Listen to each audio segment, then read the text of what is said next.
hell this case is gonna be. So am I. I'm honestly a little bit scared for what's to come, but we're here. We're at the end of the game. Well, not at the end of the game, but we're at the final case of the... Yeah. Whatever. I don't want to risk it anymore. You can do it. Okay, alright, sure. I've killed people.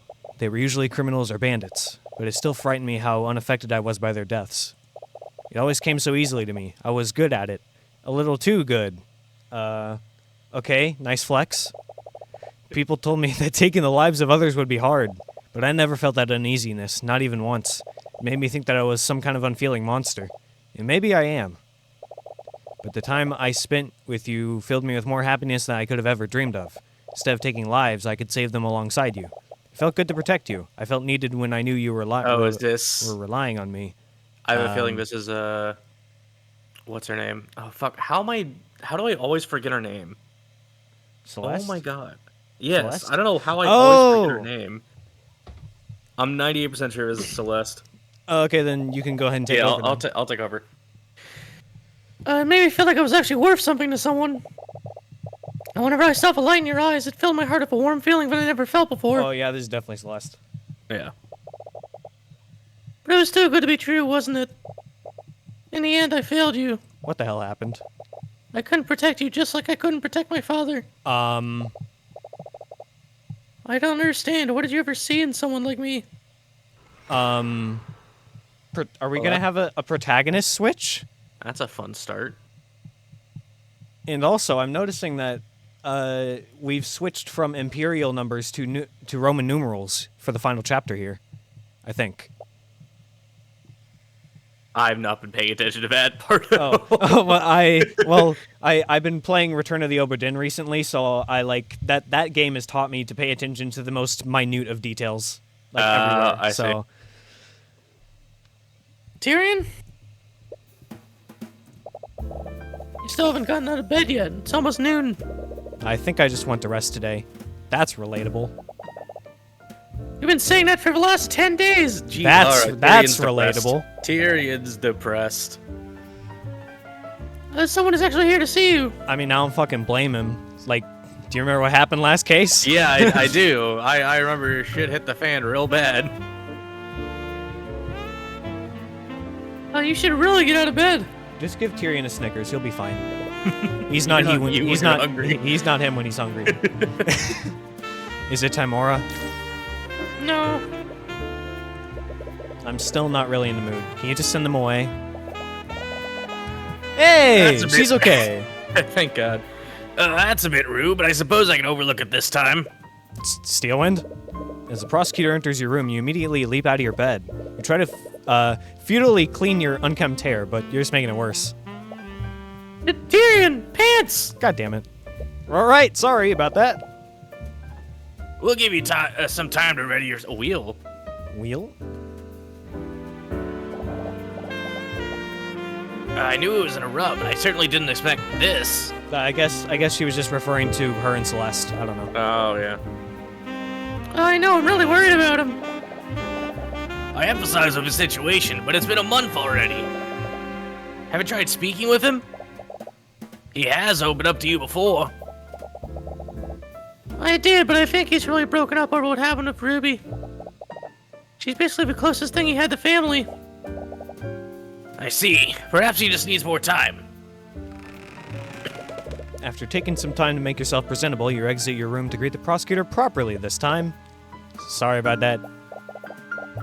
No, I suppose the fault is mine. I shouldn't have intruded. Yeah, I didn't even say you could come in. You just walked in here. Like, come on. Anyways, that's a what brings very you? area thing to do. Yeah, that is kind of something that she would do. Anyway, just in case you forgot, just one last time, okay? Why are you showing this to me? Sorry, force of force of habit.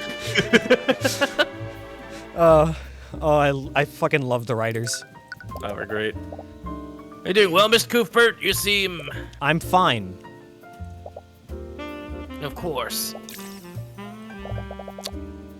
I just couldn't help but notice your absence. You haven't taken any of your clients since Beatrice's trial. I'm going to be honest. I'm not even sure if I want to be a defense attorney anymore. Why don't you just show me your badge?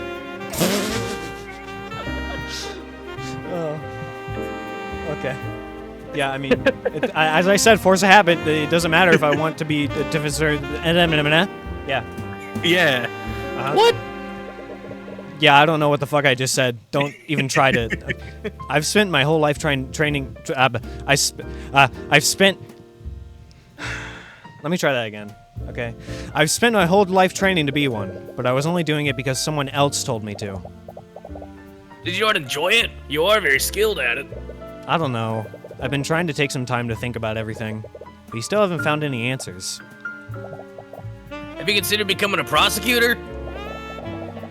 Your time as my stand-in made it clear that you have the ability to.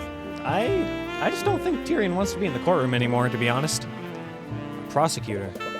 You would have never even considered that a year ago, but you understand now. There are criminals who need to be brought to justice. Oh, okay, never mind. I guess he does. And despite how difficult she is to face, Steelwind never engages in outright corruption like the other prosecutors of the Crown. If you follow her example, you could fight injustice that way. But even if you did that, you'd just be following someone else's footsteps, just like before. I'll think about it. Please do. At this point, I can use all the help I can find. Oh, we got a lot. Have your injuries been healing well? Yes, Nightgrave's skill in necromancy is quite remarkable. I'm glad I introduced him to House. Oh my! What the fuck is that? What in the world? What the hell? God bless you. Pious? Asclepius. Wait, no, that sounds really weird, doesn't it? Asshole piss. No. Wait, no. No, is that what it is? That cannot be what it is, right? It has to be not. It has to be Asclepius. Yeah, I think it's Asclepius. That still sounds really really weird, but Asclepius? Asshole piece? Asshole piece. Forget world peace. I want asshole peace. Oh no. That's okay. House Asclepius specializes in the study of necromancy. After Nightgrave's expulsion from the academy, I thought it was only right that he be allowed to continue his studies. Right, he mentioned that he owed you a favor. It's only logical. It would be a waste to let someone of his talents fade into obscurity. You're glad Wallace was able to continue his studies. He clearly wants to use his talents to better society. He's definitely in a better place than you are right now. Even so, should you still be moving around like this? You should take some time off to recover. As much as I would like to, there's been a recent uptick in cases of mage blight recently. Mage blight cases? Or heiress cases? Mage blight. You recall hearing about that many times. If a mage exceeds their stamina by overusing their magic, it starts to affect their mind and send them into a violent frenzy. To make matters worse, the nobility's been trying to suppress information about these incidents. Right. It's not a good look whenever a mage goes on a murderous rampage. I was actually surprised to see you here, Celeste. Well, I can't just leave him alone anymore. He ticked off a criminal overlord. Well, you don't know this yet, but I'm pretty sure the Eye Taker's dead now. Yeah, he's definitely dead or like possessed. I don't think possessed. What Eris did was she like sent out a wave of mind control and mind controlled like basically the entire town to get them to get them angry at the Eye Taker, and he probably got jumped on by everybody. He's probably dead. We're definitely gonna send someone after him, and he can't really take care of himself right now. Okay, come on. That's... Celeste, your thoughts are leaking. I don't like that phrase. I don't like that. Why are you reading into it weirdly, huh? Hey, get out of my head! What? Oh yeah, because he told her about... It's nothing. Don't worry about it. I am surprised, though. Not many people swipe the Eye Taker and live. He's known for taking swift retaliation against his enemies. We're hoping he's laying low after his plan with Beatrice fell through. Oh, he's laying low, all right. He's laying low in a grave. Feet under. That does match up with the reports I've read. Supposedly, he's been absent from many of his enterprises. I wonder why.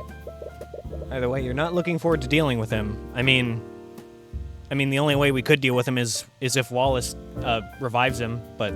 Oh, that'd be fun. It's bad Whoa. enough... Wait. If we're going against Wait, Eris, but- that's a Wait, possibility. but that's actually... wait a minute. Zombie theory? I mean, maybe, but I actually don't think so, because Eris tried to take control of Wallace, and it didn't really work, if you remember. Oh yeah, because he was like too pure of mind or something like that. Yeah, and it just didn't work. So, unless she studies necromancy herself... No, but that's what I'm saying is Wallace is Oh. gonna use necromancy on the Eye Taker, and that's gonna be a witness against Eris. That would be fucking crazy.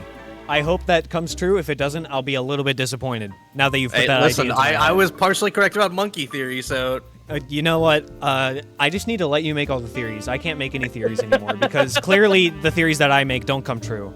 So, we're just gonna have to let you take control of the wheel. I'll for scheme now. over here, and hopefully one of them comes true.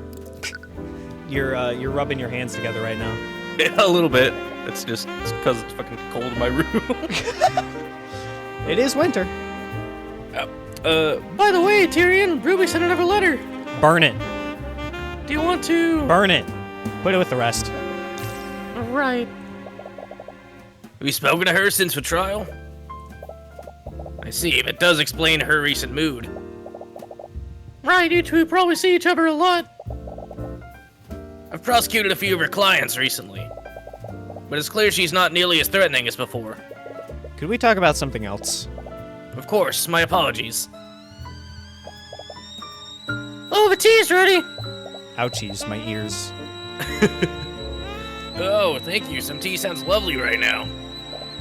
Right, I was totally making it for you guys.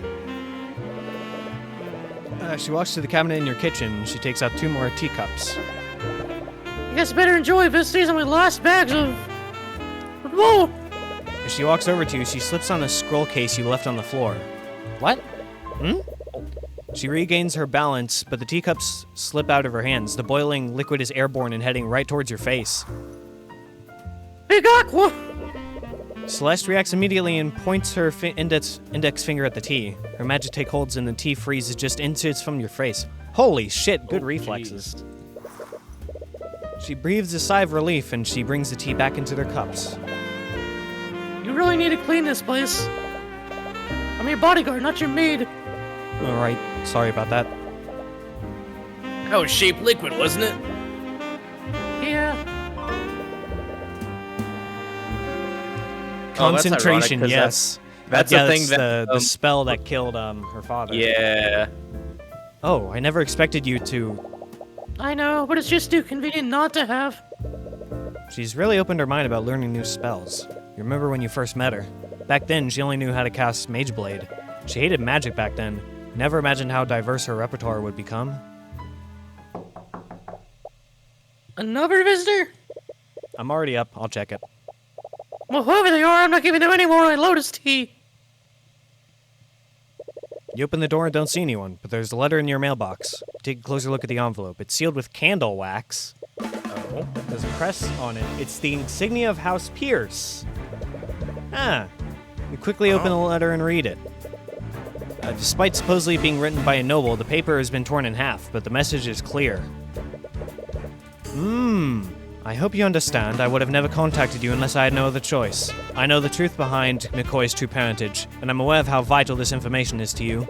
As you know, my execution is scheduled for next month, and I'm running out of time. I want to trade this information with you. In exchange, you will grant me my freedom. Meet me in the private prayer room within the Grand Cathedral of the Scaled Fucking Lord at 2 p.m. You will save me from my fate, or else.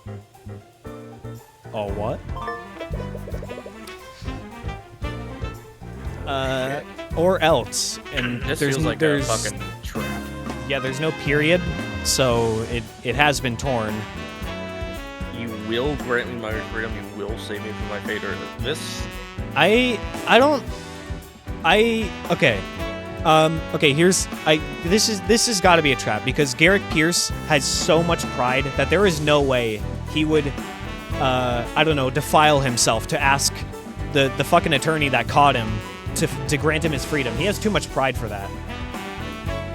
why is he luring them with her true parentage, though? Because Tyrion cares about Celeste. And Yeah.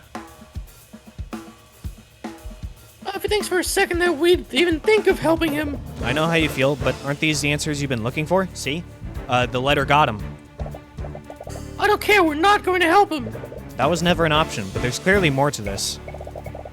I agree. How was he able to find you out in the first place?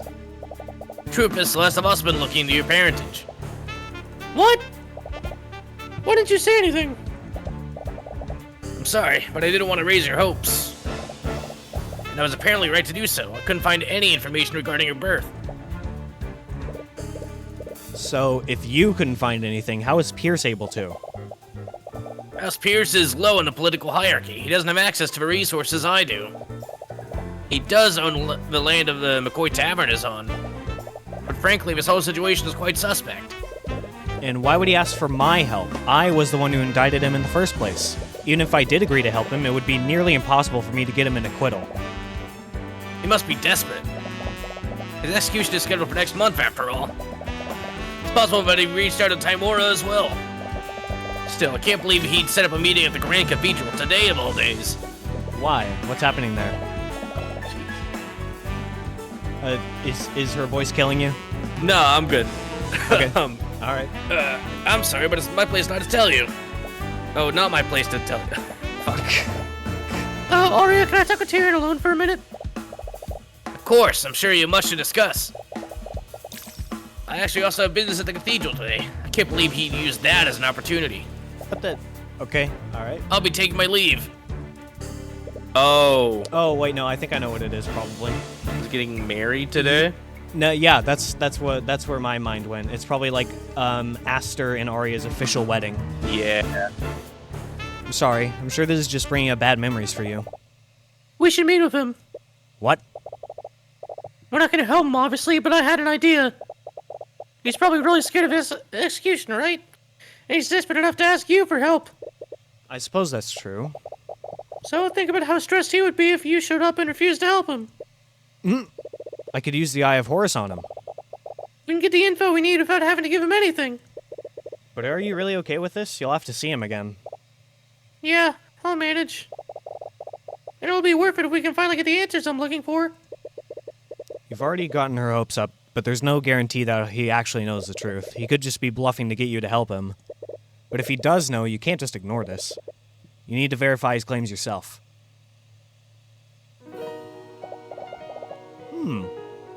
So this is the Grand Cathedral of the Scaled fucking Lord. Holy shit, it's massive. Yeah, that is insane. My god. Have you never been here before? I thought you spent a lot of time in Rethelholm. But Church Muhammad wasn't that popular in my hometown. I've never been the religious type. What about you? It never really caught on with me, and apparently my roots are more celestial than draconic. Yeah, I guess that makes sense. He certainly has the looks for it. You're I don't know if I want to say that now that you've made it weird. This is your fault. Your thoughts are leaking again. Can you stop? Yeah. No. Dante made it weird. Don't talk to me. No, It's not my look. fault. I can't exactly turn it off, you know. Do those mental exercises I taught you. Oh, Huh. As you approach the Grand Cathedral, you see a large blockade guarded by the legions of Kingsguard. it's closed off. Is there some kind of event going on? You recall Steelwind mentioning that she was heading here as well. The nobility must be using the cathedral grounds for something. Might explain why Pierce wanted to meet you here. He's probably secluded from prying eyes today. Tyrion, Cuthbert? As you approach the blockade, one of the knights notices you. He glances at you and Celeste. We've been expecting you. I see. You exchange glances with Celeste, but you both enter the cathedral grounds. Oh, yep, definitely a wedding. The main building is massive, yet mostly empty. You only see a few people within, and most of them are quite familiar. You spot Leif and Miriam as you head further into the room. They both avoid eye contact with you, and it doesn't seem to be purely out of resentment. As soon as they see you, they move their conversation elsewhere. I mean, I can see why, because we did kind of send your sister to the gallows, but come on. Yeah. It's clear that they still have mixed feelings about how you convicted their sister. That's what I just said. Wow. And Waluigi. In another corner of the room, you spot Lloyd Von Sanctus speaking with another individual. Oh. She seems to be someone of equal social standing. She's really pretty. I feel like you've seen her somewhere before, but you can't quite remember where. Have we? I don't recall seeing her somewhere. My best guess is probably one of the paintings that we've seen throughout the game. Oh, maybe. As soon as you enter the room, Von Sanctus flashes a quick look of disdain at you. You see him slowly move his conversation out of the room as well. Hey, yes! There he I love this is. guy. I love this guy. Finally, you see Lucio Steelman speaking with his daughter, along with the two princes. Ooh. Ooh. This is the guy on the box art. It's probably Yeah, the king. I assume that's the king, yeah. They seem to be speaking with another individual you haven't met before. When he notices you, his gaze narrows, and he stares at the two of you warily. Aster, especially, seems surprised to see you here. He and Lucio ask the prosecutor something, but you can't quite hear their conversation. When he responds, Aster raises his eyebrows, and Lucio's expression darkens. What's going on here? This is a little awkward. Yeah, but we have some time before our meeting with Pierce. You want to do some sightseeing? Oh, are you asking me out? We are literally already out. Sure, why not? I picked up this map from the entrance we can use to navigate through the area. There's a brochure. It's like you those like things you get at theme parks in the beginning, but it has like a map of all the fun little areas. Are we gonna go see a bouncy castle just outside? I'm also a little interested in what all those nobles are doing here. There's probably like a noble specific playground and a commoner specific yeah. playground outside. Because they really want to be assholes.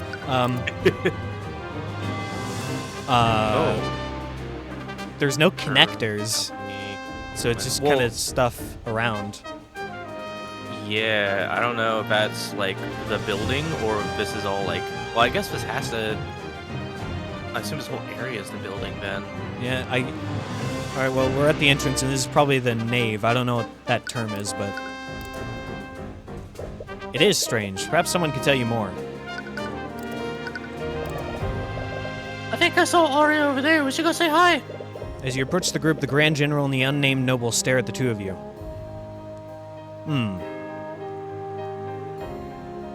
I'm just thinking about this guy. I don't know if I want to voice him. I mean, I kind of want to voice him because his character design is fucking awesome. But I've been voicing all the cool characters. Do you want to voice this guy? Dude, you take it. I'm fine of. Alright. Then you take Tyrion. All right. Hello. Then, oh, that's you. Yep. Venoman looks at you and at Celeste. He silently scans the two of you. Now here's the problem. I don't know what voice I'm gonna give him because, I mean, this guy and Lucio are pretty similar. I would probably give them a similar voice. I'm gonna have to figure out how to differentiate them. I believe in you. Thank you. I guess. I believe in you. You can do it. Believe in me and believe in you and believe in the you that believes in me. Or something Exactly. like that. Yeah. It's as if he's trying to read something. Does he have an eye? artifact? I didn't walk away without a word. Oh, well. damn it. I don't even get to voice him. Rude. At this point, I'm kind of used to it. Miss Cuthbert and Miss McCoy, I'm surprised to see you here. I've missed you.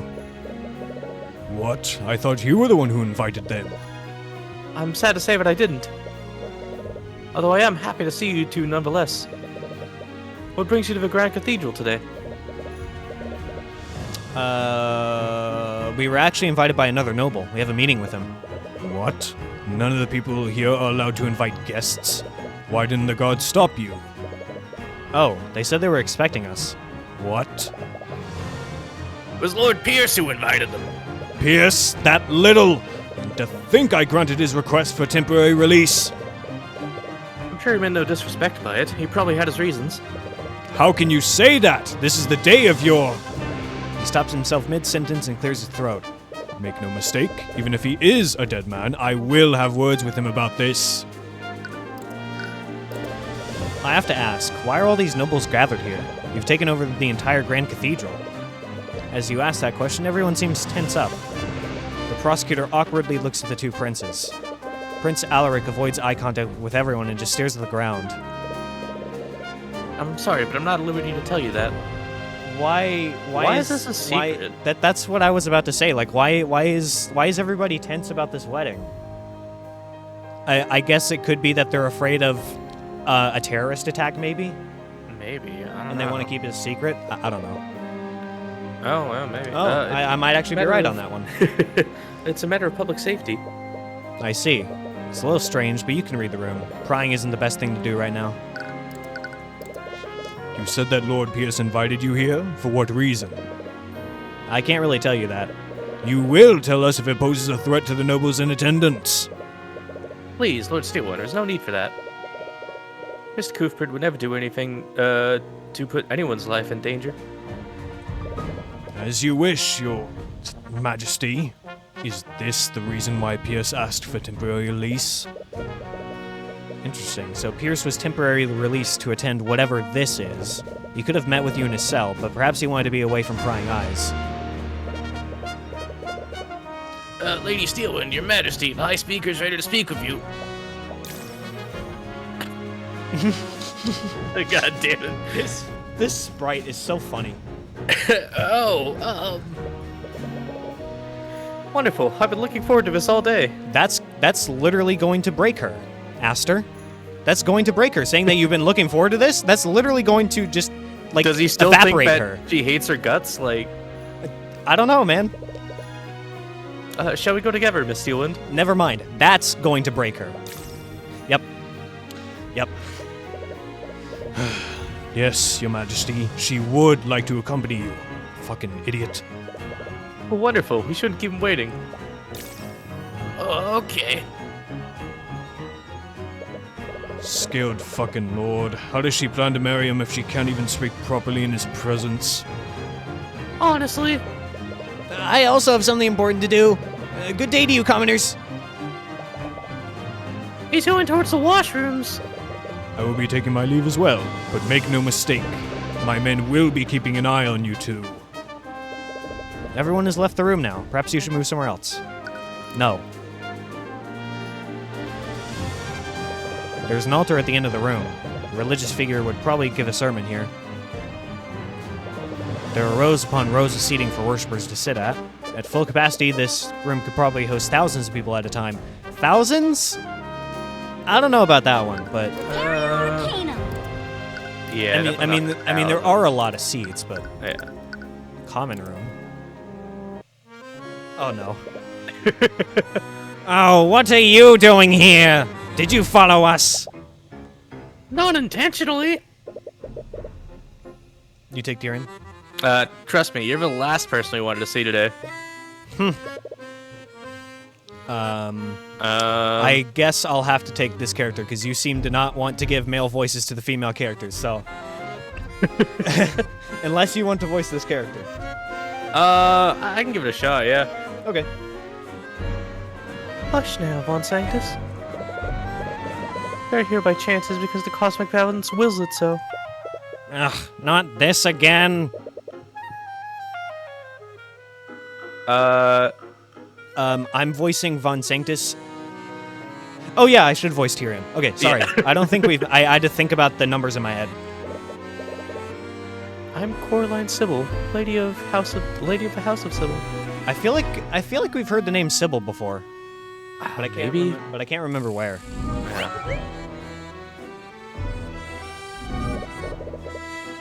So this is the head of it's the fourth fourth pillar. pillar family. Oh, That's where we understood. heard it. She's not quite what you were expecting. Between her, Lucio, Lloyd, and William, she definitely seems the most agreeable. For better or for worse, you've gotten to know the other pillar families decently well. It might benefit you to learn more about her. So you're the leader of House Sybil. What does your family do exactly? How are you this ignorant? Each of the four pillars, as you commoners call them, control different branches of the kingdom's government. She's a divination Oh my art, god. by the way. Oh my god, she's 38. I did not Gee, think that. I that thought is that- not I, 30. I thought that she was like in her 20s, dude. Like, Isn't Timora like 40 something? yes. But to be honest, I made a comment about that, about her being 46, because I thought that she was in her 30s. So Oh, of course we already have heirs. We have a dog. Oh, I love this dog so much. Oh, Reggie. Divination. Yeah. Let's just take a scroll through these. I want to see like evocation, illusion, transmutation. He's 38. That, I mean, maybe. Conjuration, abjuration. I forgot what that is. It's like Evocation. warding, defense. Okay. Conjuration, evocation, and divination. What is divination? Divination is like foresight, like future telling. Oh, okay. Got it. Yeah. Did I you read say this line, by line? the way. Oh, okay. Okay, cool. How's stealing? Oh. It's slightly higher pitched, but not quite Celeste. Yeah.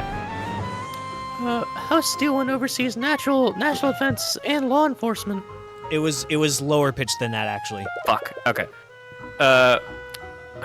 We were looking at all the profiles for so long, I was like forgot. House Frega. Or, Yeah. something like that. Okay. House Frigga oversees economic development and finances. There you go. House Von Sanctus handles commerce, both local and international. And finally, there's House Sybil. We handle the kingdom's legislative and judicial branches. That would also mean you're responsible for our kingdom's justice system. That is correct. I'm gonna fucking kill you. Oh, wonderful. Here we go. Lady Sybil, are you aware of the rampant corruption happening within your justice system?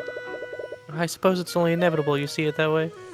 Am I wrong? I've been involved in plenty of court cases, and it's very obvious. All your courts care about is closing cases as quickly as possible. The system is corrupt to its core. The courts don't even try to hide it half the time. If you prevail against the so-called corruption in each and every one of your cases, That doesn't mean it doesn't exist, you fucking dumbass.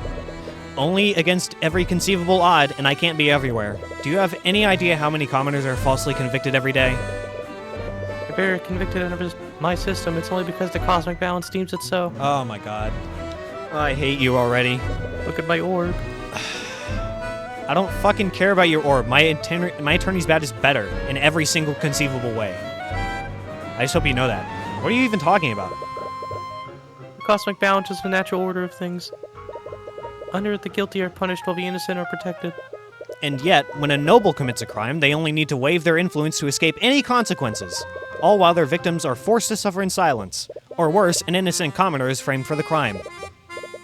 Regardless of your personal feelings, our kingdom needs the nobility to govern the people. If they were held to the same standards as commoners, our society would collapse. You take back what you said about her being the most agreeable of the four pillars. I fucking hate her now. I don't care if you're pretty. I hate you. Oh man, this entire series has just been me simping over the pretty art. Like So that's fair. So you think nobles like Pierce and Von Sanctus should just be allowed to get away with murder? Are you still so about that? I'm sure you realized it by now. I've more than paid for what happened with Jason Wen. Jason Wen? No. His name was Justin Way! And if you were truly paying for your crimes, you would be in prison right now. Von Sanctus made a mistake, but removing him from his position would only create more suffering. Our government is barely recovering from the death of William Frege. Okay, you know what? I'll give her that one. Technically, what happened was a mistake. It wasn't intentional murder. Wivengard can't suffer the loss of another house leader this close to that. The way I see it, I think you nobles overstate your importance in our lives. We'd probably be fine without you. And I suppose you commoners are capable of coordinating macroeconomic initiatives. Oh, and I suppose you're also capable of engaging in diplomacy with the other nations. Face it, as much as you are loath to admit it, ours is a symbiotic relationship. More like a parasitic relationship. So what? The common folk should just continue to suffer for the good of our nation? Lady Sybil, the people of your kingdom you claim to be protecting are suffering because of your inaction. My inaction? You place the blame on me, but what have you done? I've been doing my fucking best, bitch! You were once a champion for so-called justice, but you've stopped your work as a defense attorney. Because of your fucking courts, and they gave me depression. Oh my god, I hate you so much! How many lives could you have saved in a month that you spent on vacation? Oh my god, I hate you so much, dude! Jesus. It's not his responsibility to solve your mess. You have no idea how much he suffered trying to do the right thing. Celeste. Perhaps you're right. He shouldn't bear that kind of responsibility alone. But every commoner has the ability to learn and practice law as you do, Mr. Cuthbert. So why are you one of the few commoners that do so? From what I've heard, you're one of the few people who defend mages of the common folk. Every other attorney wouldn't even consider taking them as clients. Perhaps the problem lies in the common folk, then. Wow. You really used mental gymnastics to get to that conclusion. That was some crazy mental gymnastics. Like, you would win the fucking Olympics. Are they fully capable of rising to defend the so-called innocent if they do nothing? Oh my fucking god. Let's just take down the whole regime right now. Fuck it. Celeste, can you take out your sword and just decapitate this woman, please? Hey, apologize. We're not here to ruin or anything. A wedding. However. Also, no, they are not fully capable of doing that. The only reason that I'm a fucking attorney is because I'm the adopted child of this woman. That's the only reason I'm an attorney right now. And that just goes to show the fucking corruption and the... I don't know, whatever. I hate you. Never mind. This was clearly a mistake. There's no reasoning with you. Let's go, Celeste. Yeah. Finally! Thank the scaled fucking lord, you're annoying as hell. You okay? Yeah, I guess I should have expected that. But I never expected someone with so much power to be so out of touch with reality. Come on, let's go somewhere else. We still have some time before the meeting.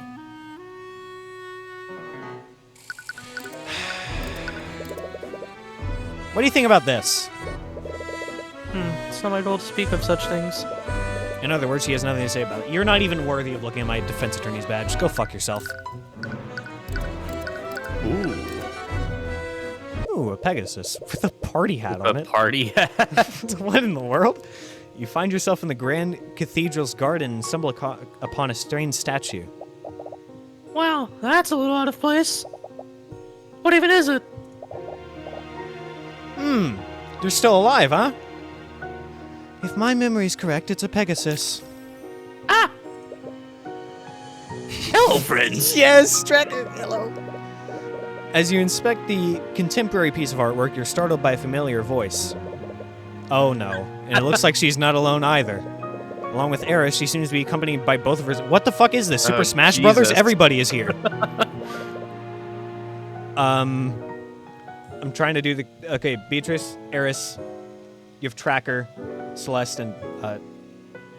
Beatrice, aren't you supposed to be dead? Sorry, I wasn't trying to say... No, it's perfectly understandable. You, of all people, know what was on my blood contract. But it appears the Lady of Discord isn't going to kill me just yet. That's use me? I don't know. I thought it said... I swear it just said... I swear that this is the sentence that it was before. I could be wrong. Ugh, do you really have to do that? Oh, she's aware of it seems. What? Oh. Never mind. Oh, she tried to change it, but it didn't. Oh!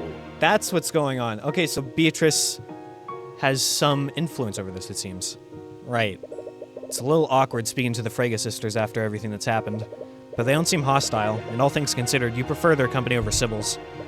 Although, you're still not sure how you feel about speaking with a murderer, especially one that you indicted. But Beatrice clearly knows more about demons and their kind than you do. I wonder if she knows anything about the Heavensborn. And just in case you forgot, I want to let you know that I'm a defense attorney, and sorry, I really can't say anything about that. Aw, man. So, you seem to be doing well, all things considered. You mean how a demon now has ownership of my soul? Yeah, that. How can you be so calm about this? I must agree with Miriam. It's a little unnerving how nonchalantly you're treating this. I suppose it's the knowledge that everything is out of my hands now. There's something peaceful about it. That's certainly a positive way to look at it. You know, my offer still stands. I can try to help you. At the risk of your own life, Which part of the contract would you dispute anyways? The Divine Edict made you aware of every element in a blood contract. There was very little room for interpretation. It was airtight. The demon I signed that contract with was very meticulous about the details. I spent the last 5 years looking for any possible loopholes, but I didn't find anything substantial I could use. I don't even think disputing it is possible. I'm sorry. Don't be. You defeated me. I won't suffer your pity. I feel like we always end up randomly meeting like this, Eris. I wonder if it's just a coincidence or if you're somehow the mastermind of the game. I'm not really sure about that one, but what brings you here? I requested to accompany Beatrice to this event. After all, I don't have many opportunities to enter a church like this. I wonder why. I wonder why. I really wonder why you're not allowed into a church when you're the Lord of the Sixth Circle. I can imagine. Oh, Beatrice. I love it since, like, Beatrice, like, because it says, like, her soul is now owned by it, so, like, I like how she knows now. She's, like, fully aware and, like, literally making sarcastic comments. Yeah, like, she doesn't give a shit. I don't know if she just feels accomplished with her goal or if she just doesn't want to live anymore, but I'm loving how sarcastic she's being to Eris. This is great. By the way, is your father still... Oh, if you're worried about him, we already had a conversation about you. I don't think he'll be accosting you anytime soon. Oh, thank you. That seems too good to be true. How'd you pull something like that off? He may look like a hardened criminal, but he's always had a soft spot for his family. That's He also- cruel. That's cruel. That's so fucking despicable. He also owned me. Owned me. He also owed me, I mean. And I have a way of making people see things my way. She's right about that. I love Beatrice. Dude, is best character in the game. I mean, okay. I don't know about that one. Eris might be my favorite character, but No, this is, like, I just definitely love how second she's favorite. like, she doesn't give a shit. She knows that she's damned, so she just doesn't give a shit. Wait, if you're here, does that mean Marinath is also? Oh, heavens no. There's no way they'd let me bring him here of all places. I left him at the entrance with the King's Guard. If he tries to escape, that knight over there is ordered to kill me. She doesn't. Oh, she's fuck. saying it as matter of fact. She doesn't even care anymore. I know, it's great. She gestures towards a knight that's silently watching the sisters from afar. You're surprisingly calm about this. Please, I regularly deal with demons. This is nothing in comparison to that. You really haven't changed. I suppose not. Wait, does that mean you can't see right now? How did you know which statue I was looking at? It was a lucky guess. That grotesque statue certainly makes an impression on you. Oh? Oh, Marinath just spoke with me. He wanted me to let you know that he can smell your celestial stink from the entrance. God, this fucking demon. I can smell you! Go take a bath, you fucking heavens! Love you too, Marinath. Oh, wow. I probably shouldn't repeat his response to that. Oh my god, dude. The fucking comedy in this game. By the way, you seem to know a lot more you seem to know a lot more about these things than I do. What exactly is a Heavensborn? What? Did you seriously not know?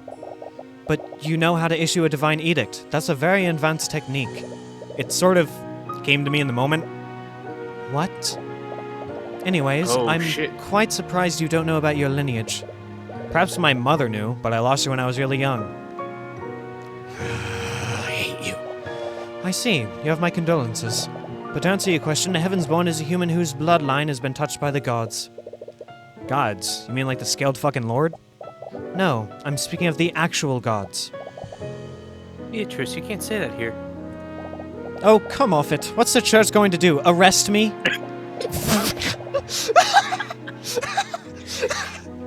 Oh my god, dude. Okay, yeah, okay, that solidified it. She's my favorite character now. That was such a good line. I just want to go into the text history just to see that again.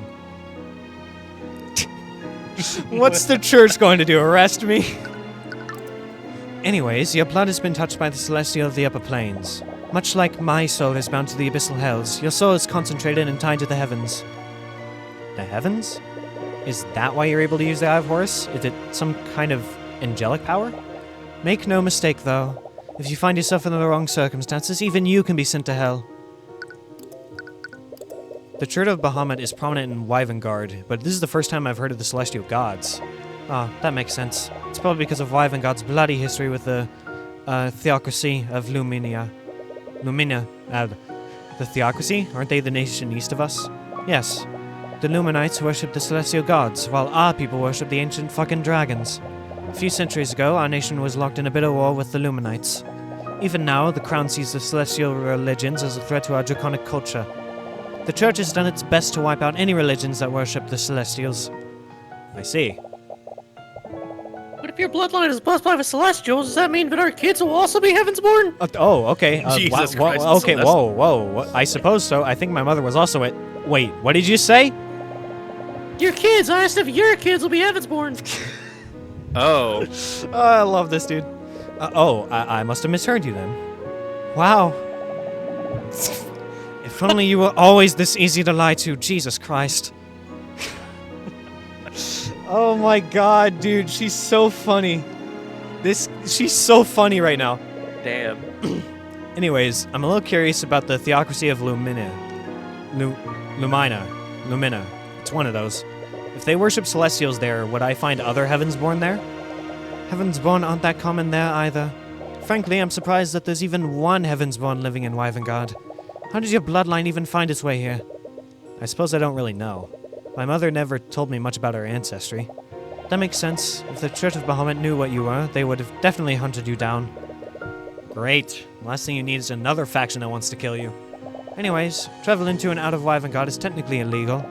But I doubt Lord Steelwind would make an exemption for you. After all, House Steelwind was essentially founded by the veterans of the Great Luminite War. Veteran? What's a veteran? Vet?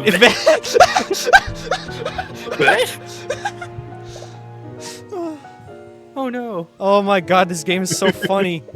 No, I hate the vet. I'm not going. Don't ever take me alive. Wee! Ree! Oh no. Oh my god. It's entire, conversation block. This entire scene, I'm gonna have so much fun going through this in editing. You all watch as Tracker frantically runs through the garden, barking loudly. Leif chases after him as he runs towards a passing knight. I should probably go help her.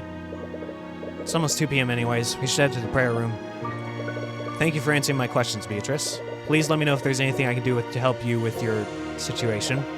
Of course. Let's go, Celeste. Right.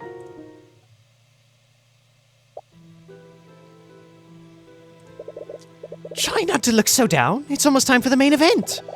Why did you bring me here? Oh, who knows?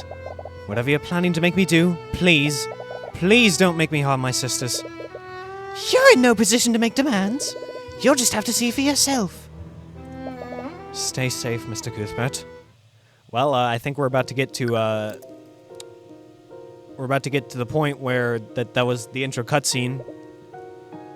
I think. I don't know where this game has gone. This statue. I have no idea. I can only feel its suffering. What? Its face is contorted into an expression of pure agony. I mean, yeah, a little bit. It screams out in terror, yet no one hears its pleas for mercy.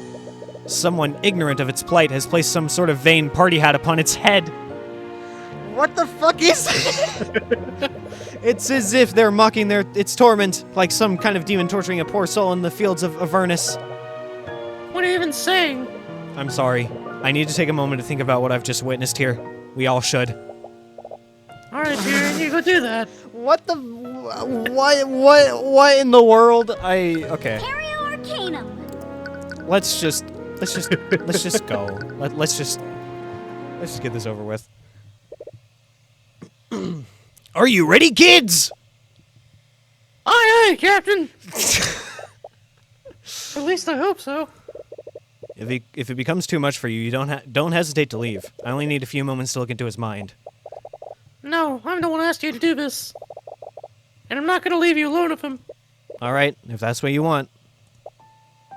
Tyrion, Yeah, thank you for doing this. It really means a lot to me. of course. This will finally give you the answers you've been looking for. It's not just that. You've done so much for me since I met you. You got me acquitted. You helped me work through my grief for my dad. This is, Tyrion's showing a lot of death flags right now. This is like the final conversation and he dies and, oh my god. Oh man. It feels like I can never repay that. What are you talking about? For the past few months, all I've been doing is relying on you. I genuinely don't know what I would do if you weren't a part of my life. I should tell him. I mean, Oh, I is she think... pregnant? Is she actually pregnant? Is that why she was like my kid? Oh! You know, you might actually be right on that one. Tell me what. Ah, get out of my head! You're really bad at guarding your mind. You know you can tell me anything, right? I... Oh, hi. Oh. What are you doing Wait, here? what are you doing here? I'll bring you. How long have you been standing there? Well, I knew you'd be here around this time. I wanted to wish you luck. But then you two seemed to be in the middle of something. I didn't know this fucking... God damn it. I didn't want to interrupt. Oh man, okay. I know this music is so fucking silly, but it's unironically one of my favorite songs in the entire soundtrack. it's so good, dude. Don't stop on my account. I'll just get out of your way. As she awkwardly skitters away, you see something fall out of her pocket. Oh, alright, you dropped your runestone. As Celeste picks up the runestone, she accidentally activates it. An image of a piece of evidence appears for a brief moment, but Aria quickly hides it. But not before Celeste takes a peek at it. Oh. What did she see? Oh, I see. What did... Celeste, don't just invade her privacy like that, and also tell me! Don't be like that. I'm really happy for you. Thank you. Good luck. I guess it's just like her wedding ring or something. Maybe. A part of you really wants to know what she saw, but one of you has to exercise some self-restraint. Anyways, let's go meet with him. Yeah, let's do this. I can tell him after. Oh no. Yep, Ooh. yep. Tyrion's gonna die. Ah, you finally arrived. I suppose this means you finally decided. Wait, you two? Oh shit, This he's is not the one definitely a that sent trap. it. This is definitely a trap, yep. We got your letter. Letter? What letter? I wonder who it's from. I contemplated whether to make that joke or not because I have a feeling that we're about to get into a serious moment, but I had to make one final joke before we, you know. You take Tyrion. You sent us a letter, Pierce. Said that he knew who Celeste's parents were. I did send that letter, but not to you two. What? I don't like this. And so the final act begins. I've been waiting for this. What the hell are you doing? Have you gone mad? No, what are you doing? Stop! Oh no! The fuck? The Lady Steward? What are you? Is this also the will of the cosmic balance? Holy shit! Holy shit! Holy shit! Okay. Fuck. Come on, just tell us the truth, Pierce. You are the last person I would give this information to. He's getting more and more stressed. Just a little more and you'll... As you interrogate him, you suddenly hear a loud crash outside the room. What was that? I'm gonna go take a look and see what's going on. No, don't do that. What? Are you just going to leave us here? He's right, we don't know what's going on. We should stay together. Don't worry, there are 2 guards outside, and they're from the King's Guard. I don't know if you should put that much trust in them. You'll be fine. That's not what I'm worried about. But I'll trust your judgment. What? It's been almost 10 minutes since Celeste went to investigate the noise. Pierce seems extremely on edge. He's sitting on one of the tables, impatiently tapping at the surface with his finger. So, you never intended to send that letter to me. Who did you send it to, then? Oh, as if I would ever tell you that. Luckily for you, he should have accumulated enough stress by now. What? Why are you looking at me like that? Even though it wasn't the intended recipient, you said that you knew who Celeste's biological parents were. Who are they? Are you seriously focused on that now? It's far too important. It's my only bargaining chip. Answer the question, Pierce. What was that?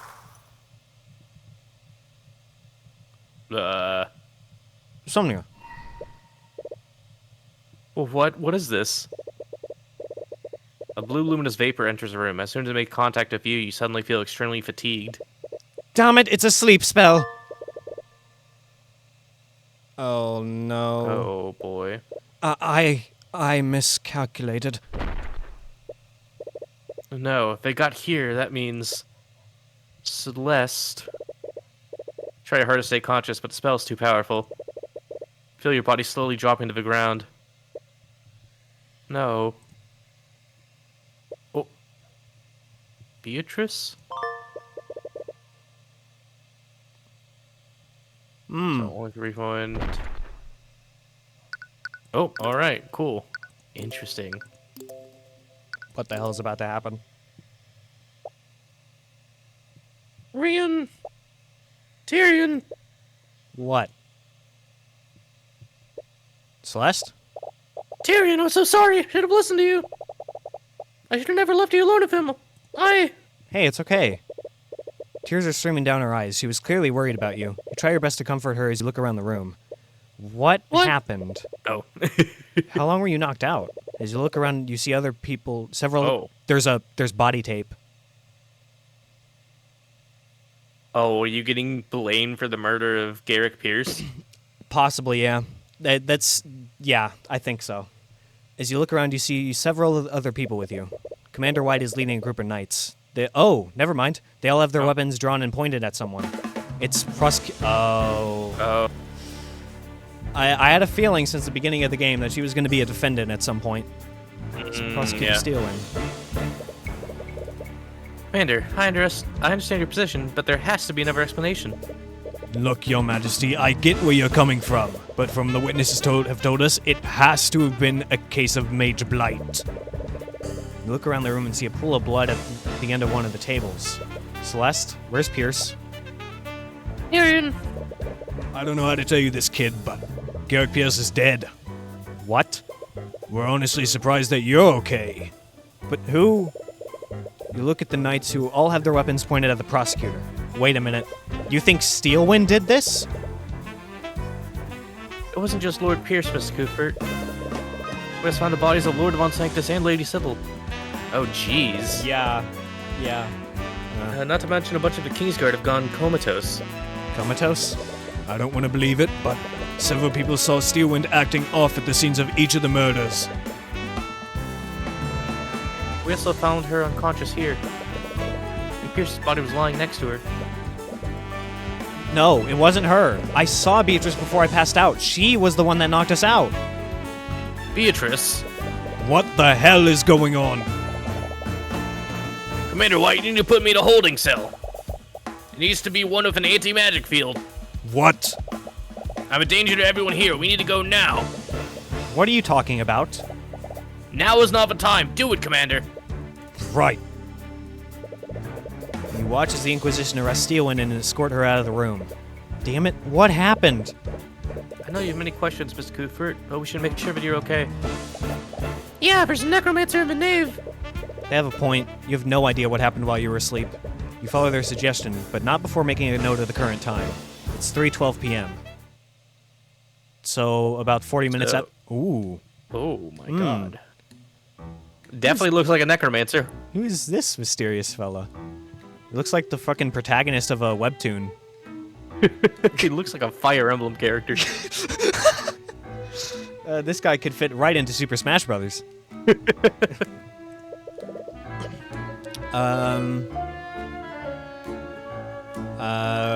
know? I can take it. Yeah, I can take it.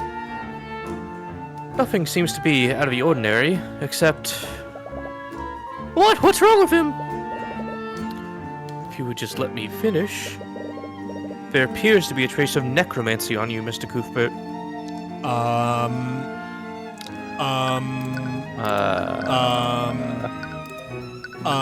Okay, so... Jeez, so, we already have such a big profile list. So, like, here's the thing. Do you think we might be dead? Oh. And we've been revived and we're gonna... I don't know what's going on. There's too much going on for me to make any conclusions. Interesting.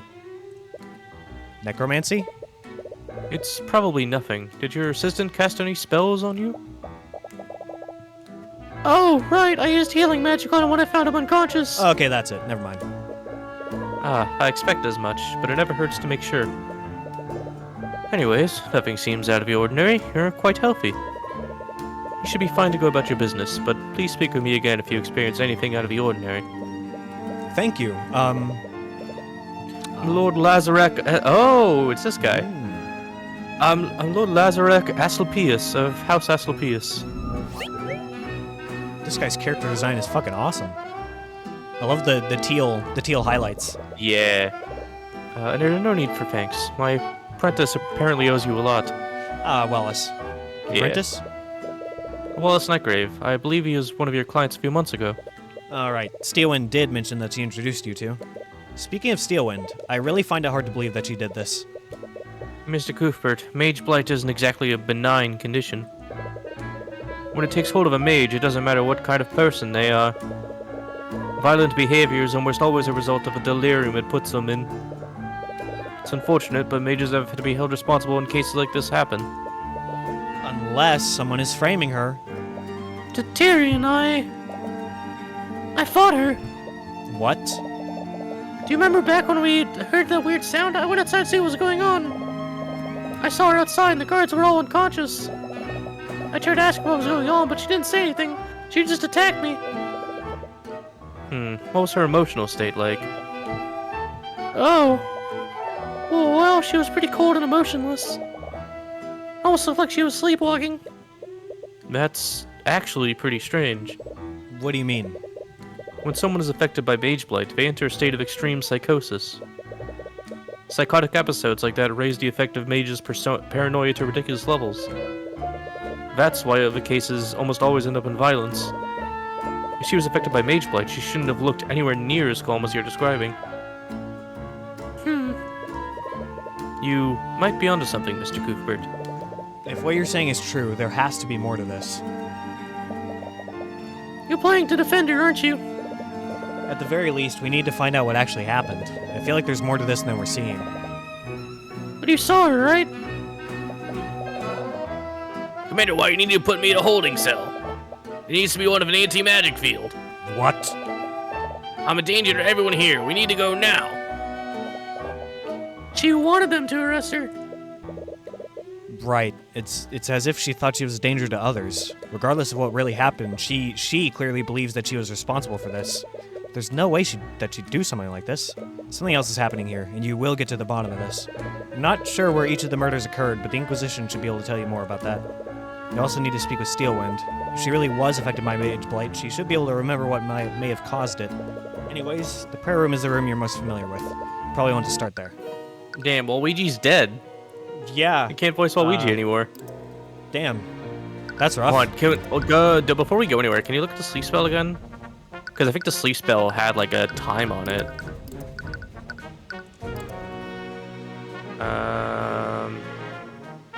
Or maybe it's in the clue. I could have sworn there was like something that said like sleep spell was cast at like 2:30 or some shit like that. Maybe it's in the clues. Yeah, it is. Oh yeah, Beatrice's actions. She somehow entered the prayer room at 2:30. It says it could have been an illusion, though. Could have been an illusion. But okay, so something was there at 2:30, and then when we woke up, it was 3:12. Yeah. Okay. That's just like normal dialogue. Okay. Yeah. You arrive at the prayer room. It's now swarming with knights from the Inquisition. You find yourself staring at the chalk outline of where Pierce's body once was. Can't help but feel a little uneasy. You've been to plenty of crime scenes before, but even if you were unconscious, you were here when the murder happened. It's a little unnerving knowing how close you came to death. Are you okay? Yeah. But now's not the time for an existential crisis. Steelwind's future counts on you figuring out what happened. You still don't know what happened after you fell unconscious. The Inquisition believes that Steelwind broke into this room, knocked you and Pierce out, and then killed him. But you remember it clearly. You saw Beatrice before you lost consciousness. There's more at play here than you realize. Celeste also fought Steelwind after Beatrice knocked you out. Perhaps she can tell you more about how she was acting. Let's review what happened. Before Beatrice knocked me out, we heard a commotion outside and you went to investigate. Can you tell me more about your fight with Steelwind? What was she like? Well, she wasn't her usual self. It's like she was in some kind of daze. I noticed it even before she attacked me. Something was wrong with her. Oh yeah, and she didn't even respond to me when I tried to talk to her. It's like she didn't even recognize me. But from what Lord Asclepius said, she would have been acting more erratically if she was affected by Mage Blight. It's possible that you fought someone disguised as her. I guess that's possible. But whoever they were, their magic was still extremely powerful. And several members of the Four Pillar families were assembled here. It could have been one of them. We should speak with Commander White when we get the chance. The Grand Cathedral was closed from the public for whatever was happening here. They probably have a list of everyone who was present when the murders happened. This means that whoever did this was one of the nobles that was here today. Beatrice can cast invisibility, so I doubt she'd let you see her. But did you see her at any point when you were fighting Steelwind? Celeste? Sorry, I don't know. I was too focused on staying alive. I've actually been meaning to ask you about that. Aren't you really strong? I've never even seen you break a sweat in a fight before. Well, if you're pregnant, it's gonna be kind of hard to fight. Well, she was really tough. It was terrifying, honestly. It was mainly her magic. Never fought someone with spells that powerful before. She didn't hurt you, did she? No, but it got pretty close. I think she realized that she couldn't beat me, so she just ran past me into the prayer room. So her real target was Pierce. Why? Did you see the moment she murdered Pierce? No, when I arrived at the prayer room, I saw you and Steelwind unconscious on the ground. And Pierce was already dead. And I'm assuming you didn't see Beatrice anywhere? No, she wasn't there when I arrived.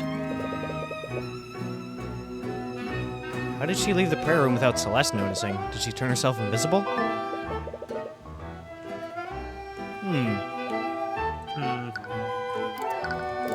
We showed up at the prayer room for the meeting at 1:50 p.m.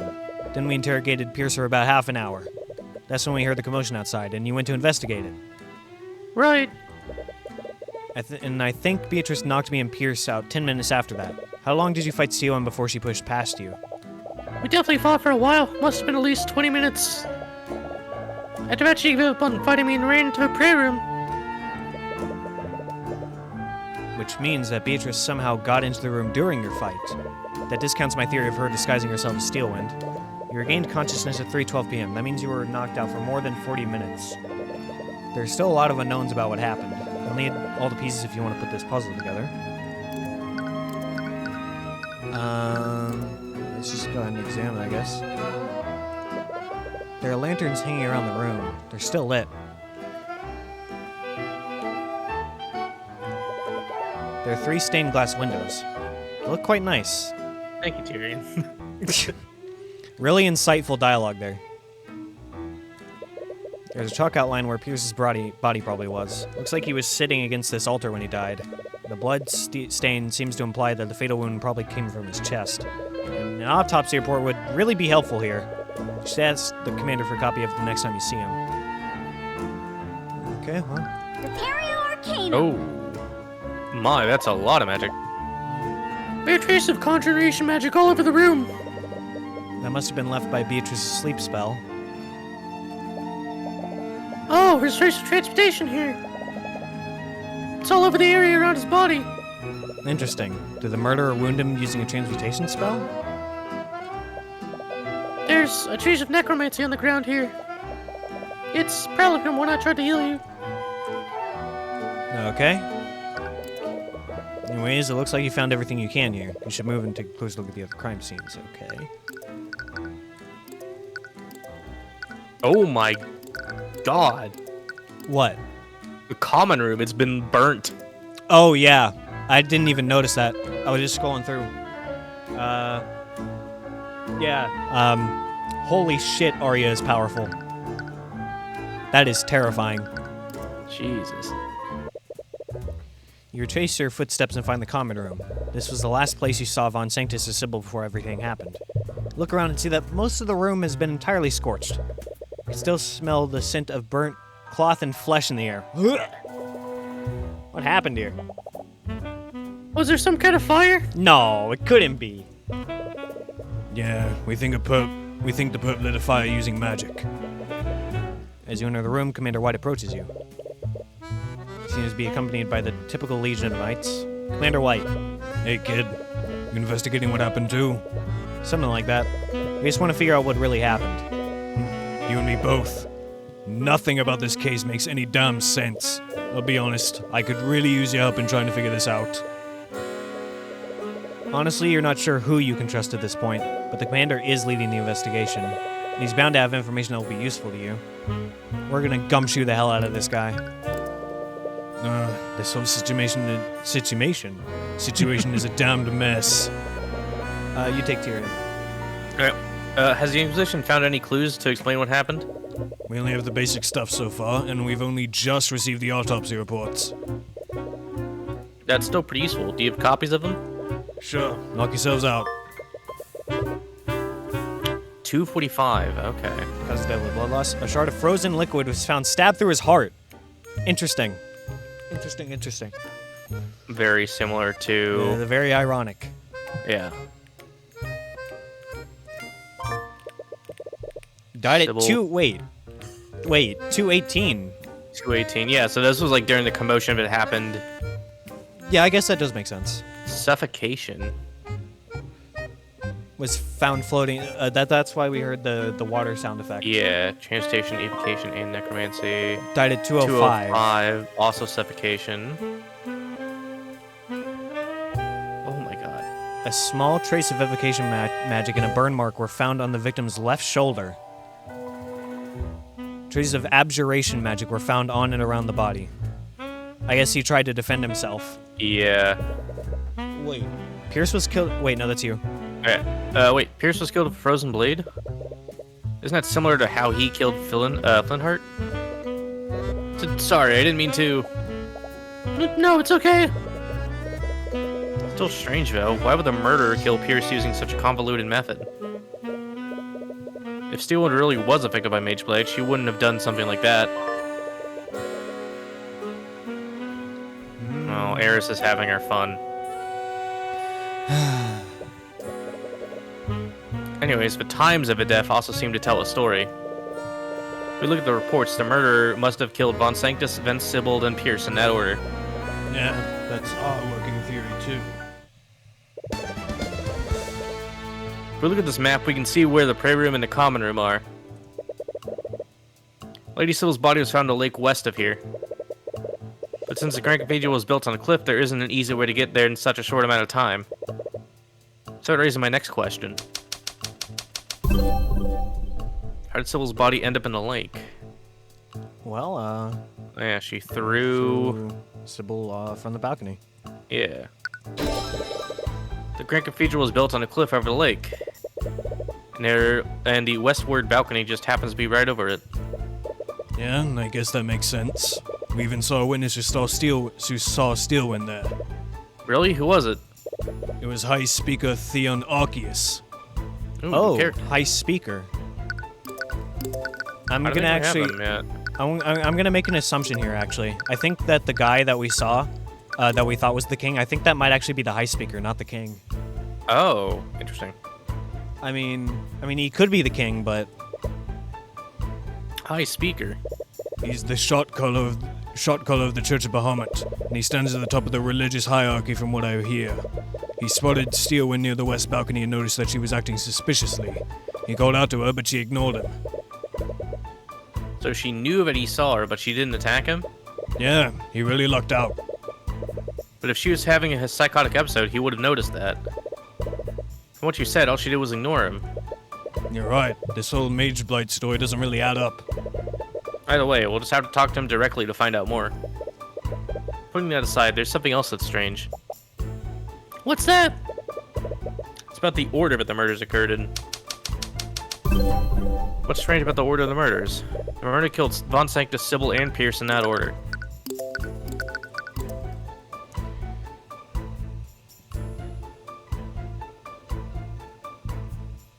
Tell me the order again. Von Sanctus, Sybil, and Von Pierce in Sanctus, that Sybil. order. So yeah, so Von Sanctus was in the common room.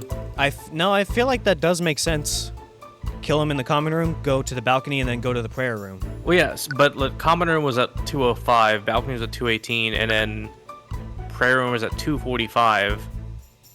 Oh, yes. If the 218 murder happened, then the prayer room is right next to there. So yeah, it wouldn't have been so much later. This means that the murderer went to the common room, then the west balcony, and finally the prayer room. But if we look at the map, the murderer's route seems a bit strange.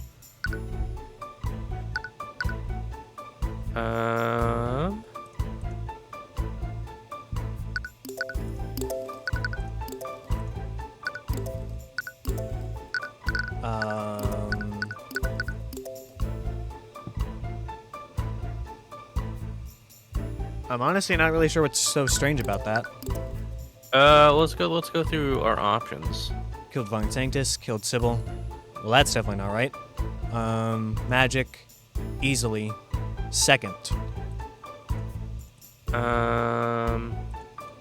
Oh, yeah, why would she kill Sybil second if, Gareth was in the prayer room, and that would be before the balcony? What? So, yeah, go back to the map. Because if we look at the route, like, why would she not go to the prayer room first instead of the balcony? Because the route is common room, balcony, prayer room, but it would make more sense to go common room, prayer room, balcony. Why, though? Because the prayer room's in the middle. Like, why would you zigzag? Oh, okay, no, you are right. Like, it would take more... Yeah. Yeah, okay. It's just that those two locations are so close together, I just assume that they're about the same distance, but... Yeah. Who were we saying? Could have killed... could have killed Pierce second. Yeah. Their murder must have passed right by the prayer room before they dumped Sybil's body. Why wouldn't they just murder Pierce on the way there? Maybe they wanted to dump Sybil's body first. What, they were afraid of fighting me? Aren't you giving yourself a little too much credit? No, she has a point. Out of everyone who fought the murderer, Celeste was the only one who didn't die or fall comatose. Anyways, there has to be a reason why the murderer deliberately chose that route. Okay. Okay, you've created a rough outline of the murderer's actions. But the real clues will lie in how each of the individual murders occurred.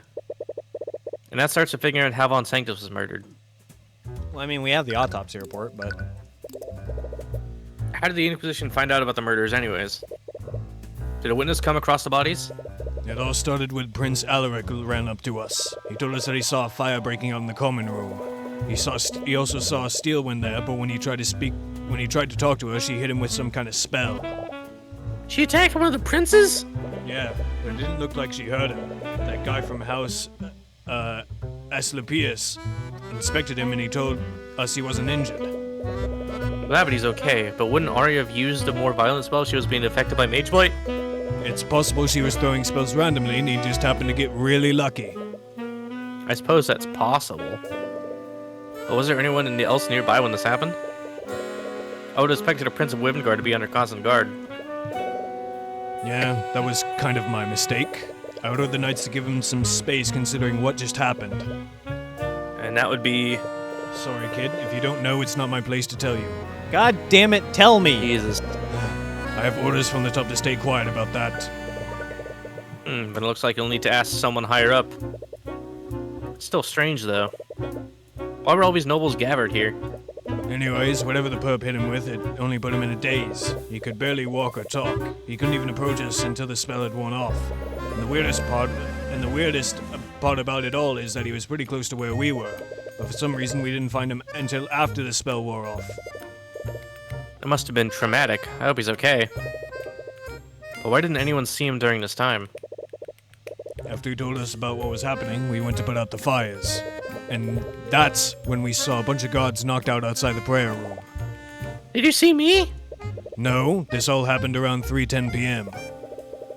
Right, that was probably well after Steelwind moved into the prayer room. Celeste must have already followed her into it. Okay.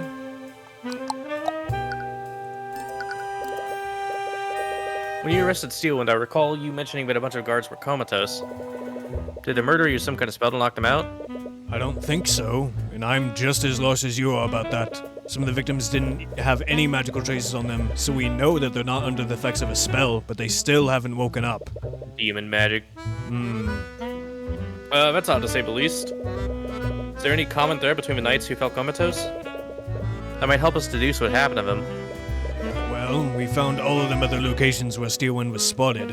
That can't be a coincidence. But he just admitted that they weren't being affected by any kind of spell. What's going on here? The fuck? Commander White, you keep saying the perp instead of Steelwind.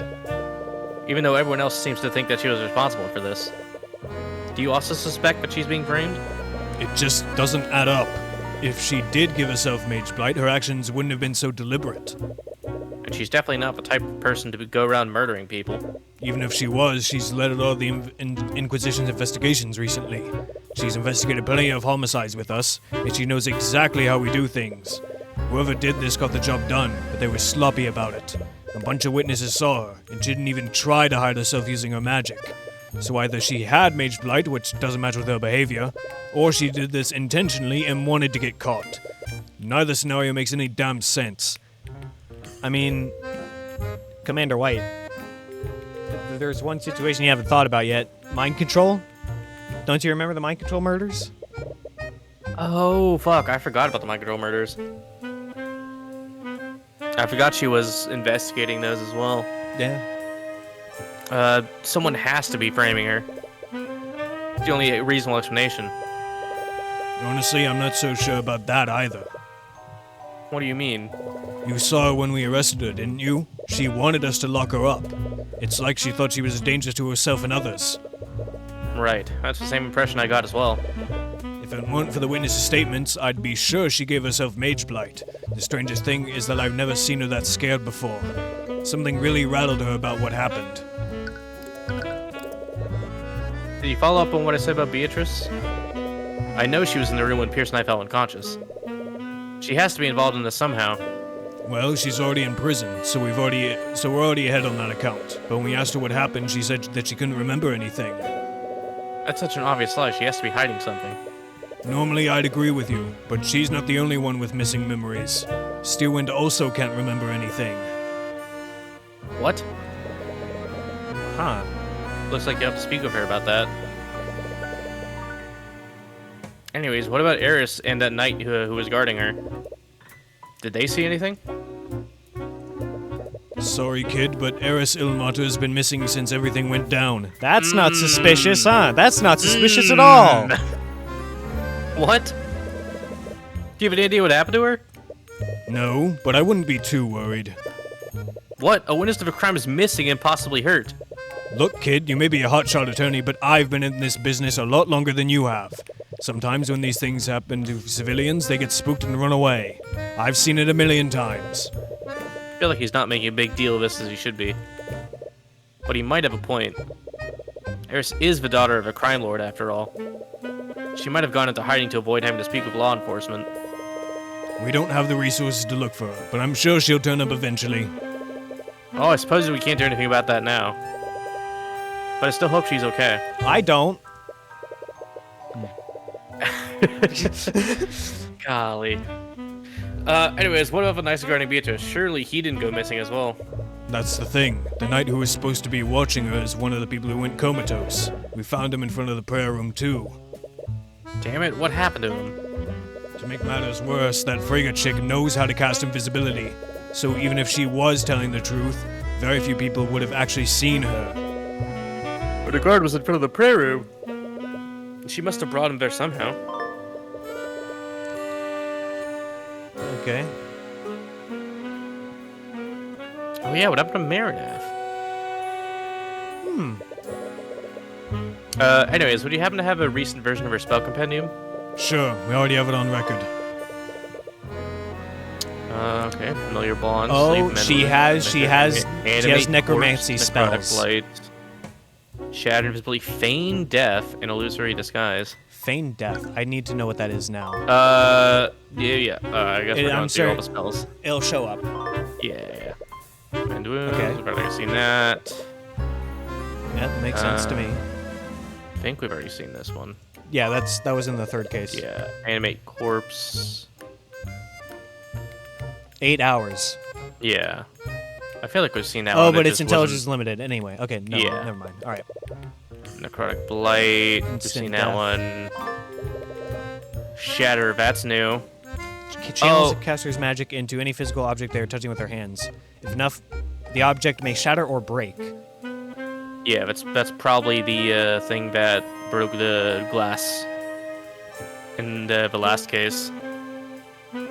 What? Do you remember the big glass case that had the sword of spell eating? Oh, yeah, that. Okay. It's Visibility. pretty standard. Feign death. The caster must target a creature that's already unconscious.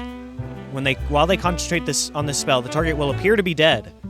The target creature will stop breathing and their heart will stop beating. However, the life energies of this spell will keep them alive for the duration. Duration indefinitely. Huh. Interesting. But it's someone that's already confused, but whatever. Yep. Right, I forgot how many spells she used during Lord Frigga's murder. It's all a little difficult to take in. I still can't believe it. I can't believe I don't get to voice Waluigi anymore. After everything he did, Von Sanctus was just murdered. I'm surprised to hear that from you. Didn't he basically get away with offing Justin Way? The way I see it, he got what he deserved. That still doesn't sit right with me. No matter who the victims might have been, no one deserves to die like that. You're definitely a bigger man than I am. I mean, mentally, not physically. I'm a fucking giant. Very big. Anyways, Von Sanctus' autopsy report said that he died of suffocation. We think the murderer overpowered him and choked him with a rope or something. That hardly sounds like something someone would do during a psychotic episode. Yeah, the more info I get, the more I think you might be onto something. But either way, the fire that the perp started in this room burnt his body. It didn't completely turn it to ash, but it was still pretty charred. So the fire would have burnt away any evidence of the minor wounds he had. Yeah, we're lucky we even discerned he was hit with an evocation spell. Right, the autopsy report mentioned that too. But if a fire was started, is it possible that he died from smoke inhalation? No, the divination spell we use always identifies smoke inhalation as death by poisoning, not death by suffocation. I suppose it kind of makes sense. But it's still a shame we can't find out how the murderer suffocated him. We still know very little about how the murders occurred. Do you have records of each of the victims' spell compendiums? They might help us understand what each of the victims was doing during the attack. Sure, knock yourselves out. We're gonna get so many fucking pieces Jesus of evidence. Christ. Here we go. You ready? Let's do. Oh, okay.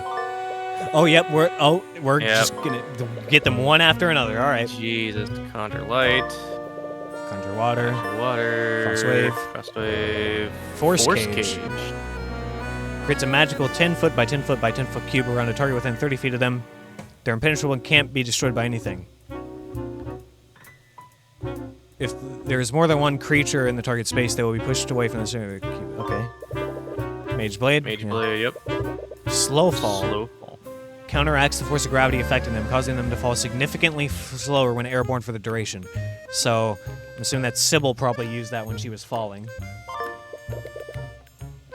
Probably. Foresight. Yeah, that's oh, probably yeah. That hers. sense danger seconds before it actually happens. Increases their ability to predict the results of all their actions for the duration. This is useful dexterity and skill. Detect magic. Oh, this is the first time we've actually had detect magic as a spell we can. Yeah. Really nice that gives us a little key here. Yeah. Stone skin. Stone layer will deflect and protect the caster from any physical trauma. The stone layer can be slowly broken through continuous attacks, but as long as the caster concentrates on the spell. Okay. Transmutation. Yeah. Okay, wow. That's a lot to work through. Yep. This is what happens when a bunch of mages are caught in the middle of a murder. Honestly, you've been lucky until now. Nevertheless, I'll need to look over each of these spells and they become relevant. Hold on, can you look at the spells real quick? Yeah, why? Because I don't remember any of them saying that they were abjuration spells. Because it said that Von Sanctus had abjuration magic on him. Force Cage. Force Cage. Is Force Cage in his compendium? Yes. Yes. Mage Blade, Force Cage, Send Message. Oh, you really didn't have all of the spells. Noob. Slow Fall, Foresight, Strike 2, Detect yeah. Magic, Stone Skin, Mend Wounds. And then Conjure. Yeah, okay. Alright. Oh, so if he had Force Cage, then whatever killed him broke through that Force Cage. Yeah. Interesting. There's a chalk outline in the center of a room. This must have been when they found Von Sanctus's body. There's even bits of ash here. Must be the burnt fragments of the body. Jeez. Awful. There are scorch marks all over the room. The fire must have spread pretty far. Yeah, it was probably going for a while. No one even noticed it until Prince Alaric told the King's Guard that he saw smoke. Interesting. We should speak to him and see if he's not anything else. Oh my god, wait. What? Oh no, is that just light? That might just be light from the window. What are you looking at? But it looks like there's like, you know, like a square in the middle of the room that's not covered in ash. I think that's just the shadow. I think that's just the It could light. just be light. I guess we'll see if Detect Magic later on. If it's just like a straight up cube. Even now, the sunlight is shining through the stained glass windows. It looks like the fire reached them before it was put out. You know what? You might actually be right about that because this does look. It does look about 10 foot by 10 foot. Yeah. Oh. Oh. Interesting. They're like scattered. There are traces of evocation in a bunch of different spots around the room. We think the pup threw a bunch of fire-based evocation spells around to start the fire, and the King's Guard used a bunch of water-based evocation spells to put it out before the fire spread. That makes sense. With that knowledge in mind, there's nothing out of the ordinary here. Yeah. Oh! Yep. There it is. You're right. There's a trace of abjuration magic in the center of a room. Do the traces overlap with the body? Kind of. It's sort of square-shaped. Square-shaped? I can't see the traces, but there also seems to be a square-shaped outline around the body. Yep. You're right, they overlap perfectly. I'm a freaking genius, dude. Holy shit. Give me an attorney's badge. Wow. So you can show it to everyone? Okay. Yeah. It's the only reason. The area inside the square is a lot less burnt now when I look at it. Not sure what this means yet, but it's definitely worth taking note of.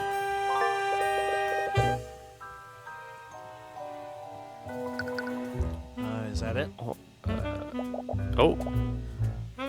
There's a trace of evocation magic near the body. It matches his autopsy report. Their murderer must have hit him with an evocation spell. Yeah, but hold on, doesn't it block? It can't be destroyed by anything, not even by spells that normally dispel spell effects. Furthermore, any attempts to magically teleport into or out of the cube will fail. Go back to his autopsy report again real quick.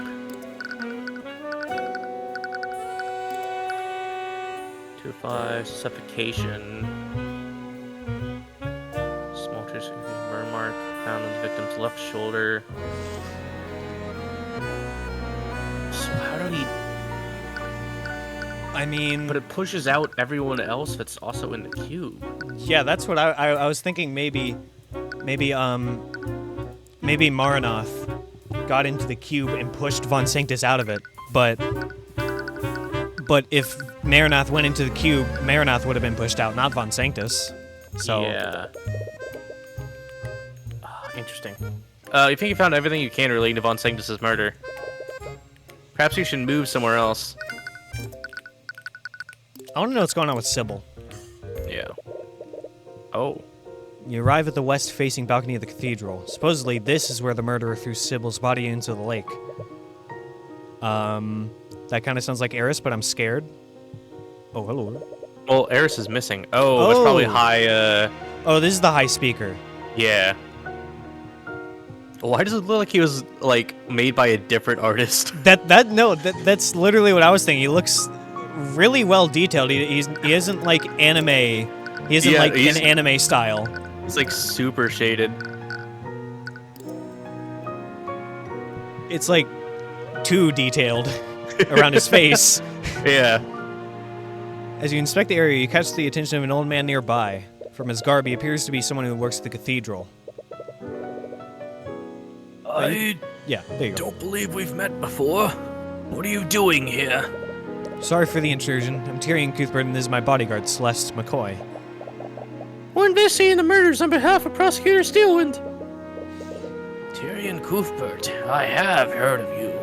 He doesn't look nearly as criminal as I expected him to be. Jeez. Judging from the thoughts, he probably hasn't heard many good things about you. But forgive my rudeness. I am Theon Arceus, High Speaker of the Church of Bahamut. Okay, so that guy we did see before is probably the king. Yeah. So you're the one who saw Steelwind here during the murders. Do you mind if we ask you some questions? He scans you warily. I suppose there would be no harm in that. We heard that you saw the prosecutor acting strangely here. Could you tell us more about what you saw? Did it look like she was having a psychotic episode? I wouldn't go that far, but she was certainly acting strangely. How did you come across her? Well, I was on my way to the prayer room. I always recite prayers from a draconic text around that time. Wait, he was heading to the prayer room? When I saw her, I first thought she was enjoying the view of the lake. I was about to greet her. When I approached her, I saw that she was throwing something off the edge of the balcony. You must have seen her dumping Sybil's body. You're probably correct. I came to the same conclusion after they found that poor woman's body below us. Although, What is it? I only saw it for a second, so perhaps I'm wrong. But Lady Sybil was wearing much brighter colors this morning.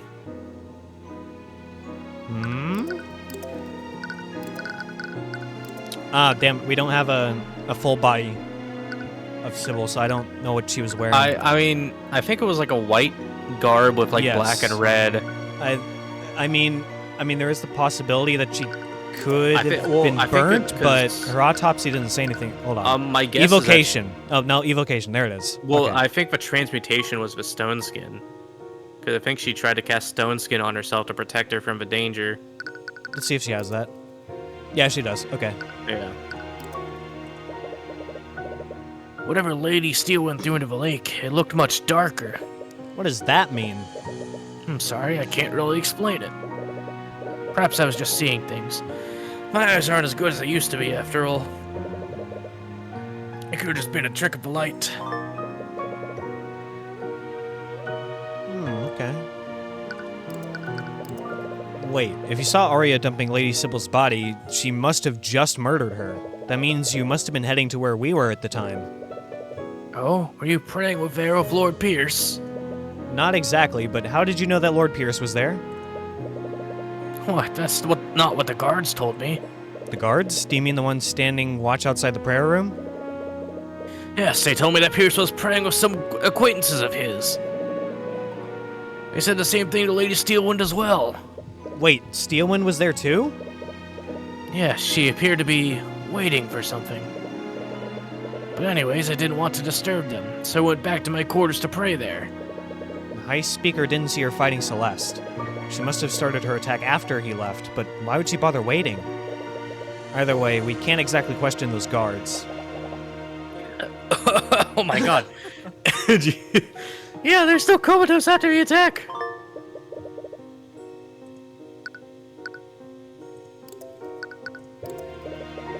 Actually, the High Speaker's quarters aren't that far away from the prayer room. How did you not hear anything? It must have been because of the magical wards in my room. Magical wards? Are they there for security reasons? Not exactly. I actually suffer from chronic insomnia. Even the smallest sound will wake me up at night. Years ago, I had some mages enchant the walls so sound couldn't travel through them. I can't hear anything outside the room once I shut my door. That does sound awfully convenient, but you doubt that he'd lie about something you can verify so easily. Either way, you should make a note of this. Okay. Just time to examine then. Oh, yep. Stone. Yeah. There's some sort of debris on the ground. Pick up one of the pieces and feel it in your hands. It appears to be some kind of gravel. I can see a military stronghold in the distance. I can't. Where? Yeah, what the fuck? They must be able to see a lot from that high up. Well, I can't. I mean, it's very hidden. I don't know where the fuck it is. Must be a secret base. This balcony provides a perfect view of Lake Galacrond. A lot of people probably come here when the Grand Cathedral is open to the public. Alright, well. Repario Arcanum. There are traces of transmutation magic on a piece of debris. That would imply that a spell specifically targeted or created whatever this came from, but I doubt someone created these bits of gravel. Must have broken off something else. Alright.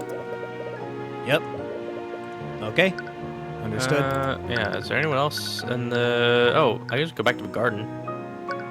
Or the garden of Menave we haven't gone back to yet. You arrive back at the cathedral's garden and come across that accursed statue again.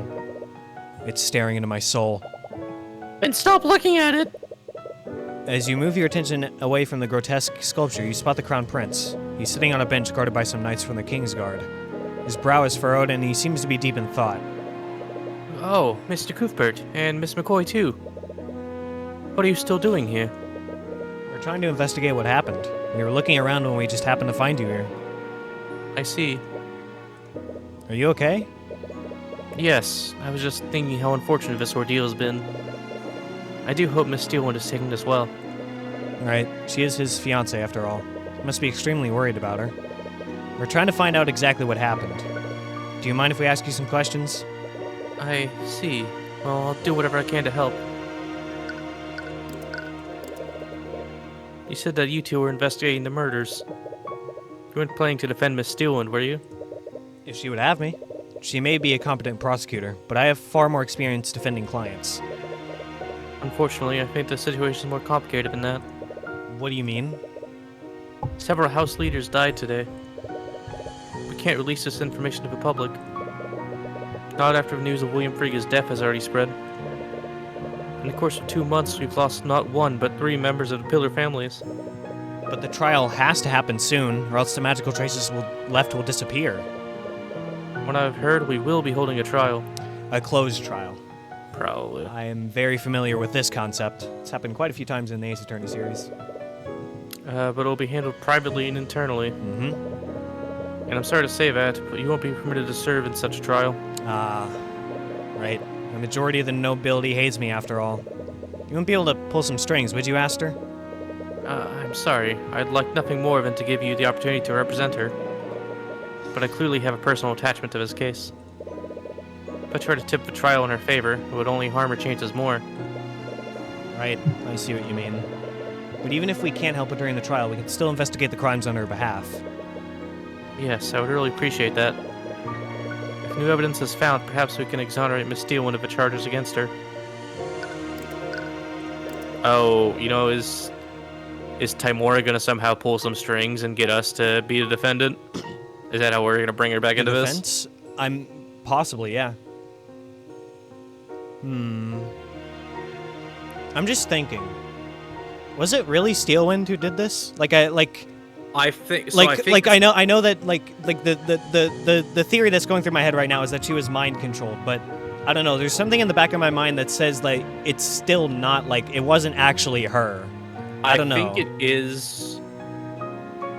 it is the mind control murders because I think she realizes what happened. What happened to her, which is why she demanded to be locked up of an anti-magic field. Yeah, you're right. She's been investigating it, so I assume she knows. But it is interesting that both she and Beatrice lost their memories. It's just very 'Cause strange. It means that Beatrice was using, or Eris was using Beatrice as well. And I'm pretty sure now that I know that Beatrice's memories has been erased, I'm pretty sure that like the text that changed was, the Lady of Discord hasn't decided to use me yet instead of kill me yet, but she still recognized that Eris was doing shenanigans because she's literally already like given her soul and shit like that. Yeah. After everything that's happened, I really need to know. Why were so many nobles gathered in one place anyways? All 4 of the Pillar families were present. Aster, please tell me. I understand if you don't want to tell me, but this information could be vital in figuring out what really happened. No, I see your point. The truth is, we were all gathered to mourn the death of my father, King Olivier de Wivengard the Oh! What? He's dead? Oh. He's dead? Wait. What, the king is dead? Yes, we wanted to avoid releasing this information to the public so close to the death of William Frege. How did he die? Oh, okay. My father has been ill for quite some time, so we were prepared for this. Okay, wait. If he's dead, then who the hell did we run into earlier? The guy with the blonde hair. Yeah, I don't know. That makes more sense now, though, that, like, Garrick Pierce was allowed to, like, temporary leave. Because if it was just for the wedding, it was like, why would he want to go to their wedding? Like, why would that be allowed? I don't know, man. Like, he just wanted to congratulate them, you know? Like, nothing suspicious. He just wanted to say, hey, I'm so glad that you're getting married. Nothing more than that, yeah. Or at least, I thought I was. I also lost my mother when I was quite young. But it's still a little hard to take in. I'm sorry. You have my condolences. Thank you. What if King Olivier is dead? That would make you... Oh, yeah. Oh, yeah. Yes, you're currently standing before King Aster, den Wivengard, ruler of our kingdom. Jeez. Yeah, that is a very quick ascendancy to the throne. You lose your father, and then you lose three of the pillar heads. So literally, you are on your own. He is on his own right now. Well, except for Lucio, but Lucio's a fucking badass. So I think even if someone tried to kill him, he would survive. Considering everything that's happened, he seems less than thrilled about that. I suppose that explains why all the nobles were gathered. They came under the guise of paying their respects. But it's clear they all wanted to get close to the new King of Wivengard. I think the Fregas were the only ones who genuinely came to give their condolences. Speaking of the Fregas, I think you need to know. I saw Beatrice before I was knocked out. I think she may have been the one that killed Garrick Pierce. Why would she be there? I'm sorry, I know she's your friend, but we already know that she's not above committing murder. I see. I suppose if you're saying it, it must be so. What possible reason would she have to be involved in something like this? I'm not sure yet, but I plan to find that out.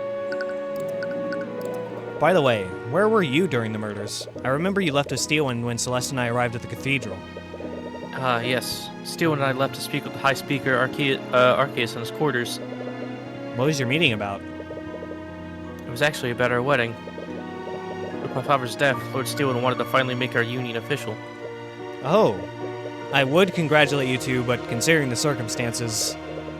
I understand, and I appreciate your words nonetheless. Anyways, how long did this meeting last? I believe we spoke until 1:40 p.m. Von Sanctus died at 2:05 p.m. That means that she began her rampage less than half an hour after that meeting. Was there anything off about her behavior? Now that you mention about it, something about her demeanor changed. We were speaking of the wedding when she so abruptly left. I asked her where she was going, but she ignored me. That sounds similar to what happened when Celeste fought her. There's no way she was afflicted by Mage Blight. Interesting. Honestly, didn't think much of it at the time. I'm quite used to her giving me the cold shoulder. Right. It's possible that the steel when the witnesses saw wasn't actually real. See, my theory's coming around, maybe. Does that mean that the steel one that attended the meeting was also a fake? Or it could just be Tyrion making a false assumption. Maybe. Anyways, what happened after your meeting with the High Speaker? Did you see Steelwind after that? Actually, I found myself caught up in something else entirely.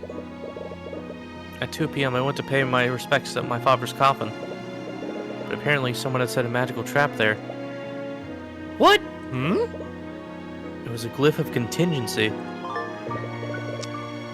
when casting the spell, the caster must choose another spell they know. The caster casts that spell, but the contingent spell doesn't come into effect. Instead, it takes effect when a certain condition specified by the caster upon casting the spell is fulfilled. The contingent spell takes effect immediately when that condition is fulfilled.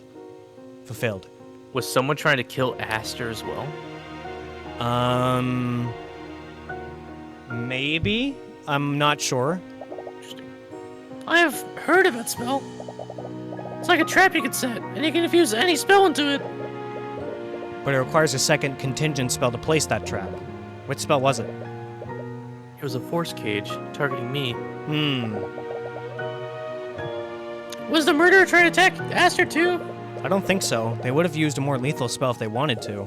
But from the sounds of it, Force Cage can't be dispelled. So Aster would have been trapped inside of it for that full hour. We think the murderer used this as a distraction. Because of that trap, the Kingsguard consolidated most of her attention on forces on my location. As a result, there are fewer people guarding Von Sanctus, Sybil, and Pierce. And the ones that were there all fell comatose. They can't tell us what happened to them. Interesting. Yeah. And yet another inexplicable event is added to the list. After everything you've learned, you highly doubt that Seawind was affected by Mage Blight. So someone must be behind what happened, but who? I wonder who it could be. Anyways, it seems he's told you everything he knows. He probably didn't witness much after he was trapped by that force cage. We should move somewhere else, follow the other leads. I mean, we can examine here, but Arcanum. I don't want to look at the horse. Yeah, Actually, there might be funny dialogue. Yeah. What goes through the mind of such a tortured creature? What is it with you and the statue? I don't know, but I can feel its emotions as if they were my own. It's an Tyrion. I'll act like I understood what you just said. Let's go to the nave first. We haven't been here yet. She attacked a member of the royal family and killed several nobles. What else is there to investigate? The laws are clear about what we must do. We should execute her immediately. Jesus Christ. Erlich, this situation is of far too much import to make such rash decisions. We need to approach this calmly and carefully. As you return to the nave, you spot the young prince in an argument with that nobleman you saw earlier. Now when you think about it, you still have no idea who he is. No, it's you two. Your Highness. And I don't think we've been introduced. What? I see you're still as insolvent as ever. You stand before Sir Remus Virgile, Archduke and royal advisor to the Wavengard throne. Okay. That tracks, yeah, that makes sense. Interesting. I believe he means advisor. Archduke? You didn't even know the Kingdom of Wavengard had a title like that. Why haven't you heard of him before? Why are you two still here anyways? I thought the cathedral was closed for the investigation. We're investigating what happened on behalf of Prosecutor Steelwind. I see. Anyways, I have much to attend to. I'll be taking my leave. You sense a tinge of anxiety. Is he avoiding you? Actually, since we have you here, we have some questions for you. The both of you. You should know your place, knave. But we're in the nave. What are you talking about? Shut up. What? It was right there. Your Grace, where were you when the murders took place? Just what are you trying to insinuate? Please, Erlich, there's no need for that. To answer your question, I was speaking with Lady Freya's familiar. Tracker? No, it was the demon who calls himself Marinath. What? Why would you want to speak with him? He was actually the one that sent for me. According to him, he had some information that was of great import to me. You didn't make contact with him, did you? Of course not. What kind of desperate fool do you take me for? No, he gave me the information he had freely. Well, why would he do that? Demons are supposedly always trying to trick humans into making deals with them. Looking back, it must have been a distraction. What a fool I was. I knew he was playing with me, but I knew he couldn't tell lies, and the information he had was too important to ignore. If you don't mind me asking, what was the information about? Oh, I'm sorry, but I can't reveal what he told me. It could endanger the people that I care about. But rest assured, I doubt it has anything to do with the massacre. which means it has everything to do with the massacre. Your Grace, we've only just met. I can't exactly take your word for it. I suppose that's fair. But believe me when I say that I plan to take this information in my grave. That's ominous, but he's clearly intent on keeping that conversation a secret. Anyways, several members of the King's Guard were watching us. They can verify my alibi. How long did this conversation last? I arrived to speak with him at 1:50 p.m., and I didn't leave until 3:10 p.m. Conveniently the length of the murder spree? Yep. Where is that information? God damn, we have so much fucking evidence. I know. We're fucking. There's so many spells and so many evidence, and we're not even in the courtroom yet. Okay, so, when the Inquisition arrived at the scene, they spotted the unconscious guards outside the prayer room. They did not see Celeste McCoy, and this happened at 3:10. Okay? Yeah. And then Alarac's meeting, Steelwind left at 1:50, I believe. Alaric? Not Alaric, Aster. No, that was at 2 p.m. We'll go look at Arya's thing next to him, down there. At 1:40 p.m., 1:40, she like left. Hold on.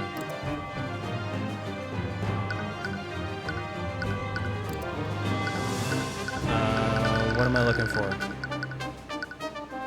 This. Didn't see Celeste or... No, that does track, because we woke up at 3:12. Okay. Okay, there we go. So he was accounted for during the time period of the murders. Why would Marinef go to the trouble of distracting him in the first place? Whoever orchestrated this also used a horse cage to trap Aster. Were they trying to distract the horses in the cathedral? Or were they trying to keep certain people out of the crossfire? Either way, it's clear that Beatrice has a lot to answer for. We're gonna have to talk to her later. Your Highness, we heard the prosecutor cast a spell on you when you saw the fire in the common room. Can you tell us more about what happened? I can't believe she attacked a member of the royal family. She was completely irresponsible with her magic.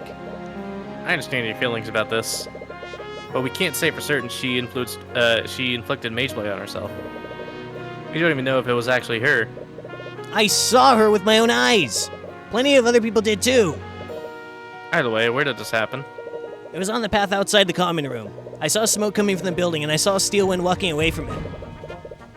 So this must have happened after she murdered Von Sanctus.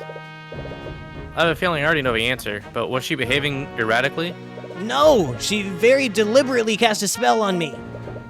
Which once again implies that Mage Blight wasn't behind this. Do you know which spell she cast on you? I'm not sure. I've never been affected by a spell like that before. From the magical traces on him, we know that it was a transmutation spell. Transmutation, not evocation.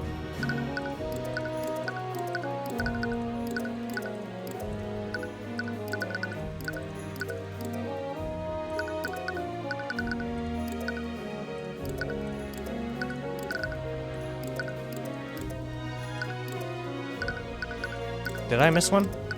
No, I think the only ones we have are Frostwave, Mageblade, and Stone Skin.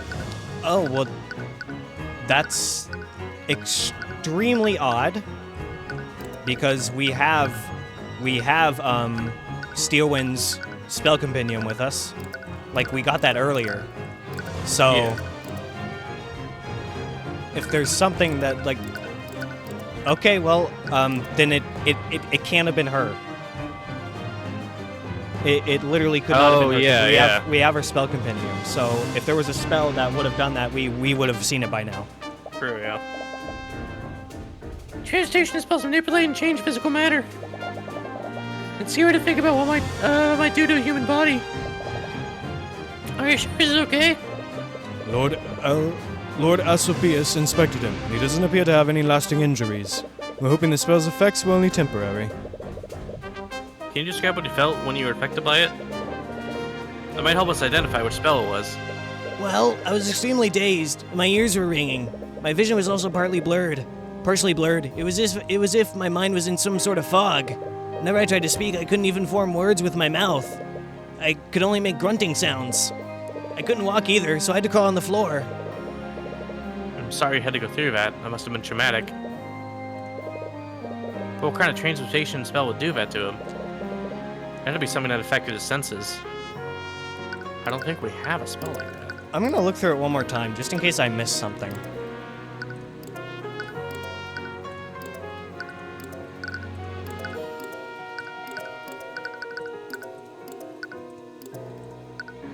Wait a second, Nancy. Notification, yep.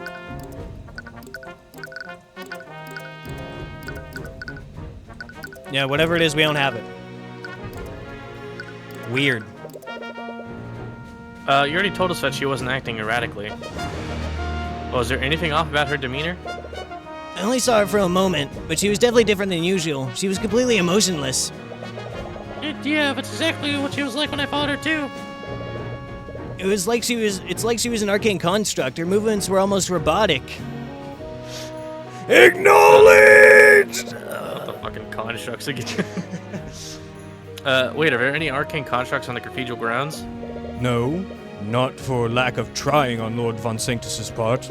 The High Speaker and I have specifically forbidden the staff here from using them. It would be really convenient if it was all of us done using the arcane construct.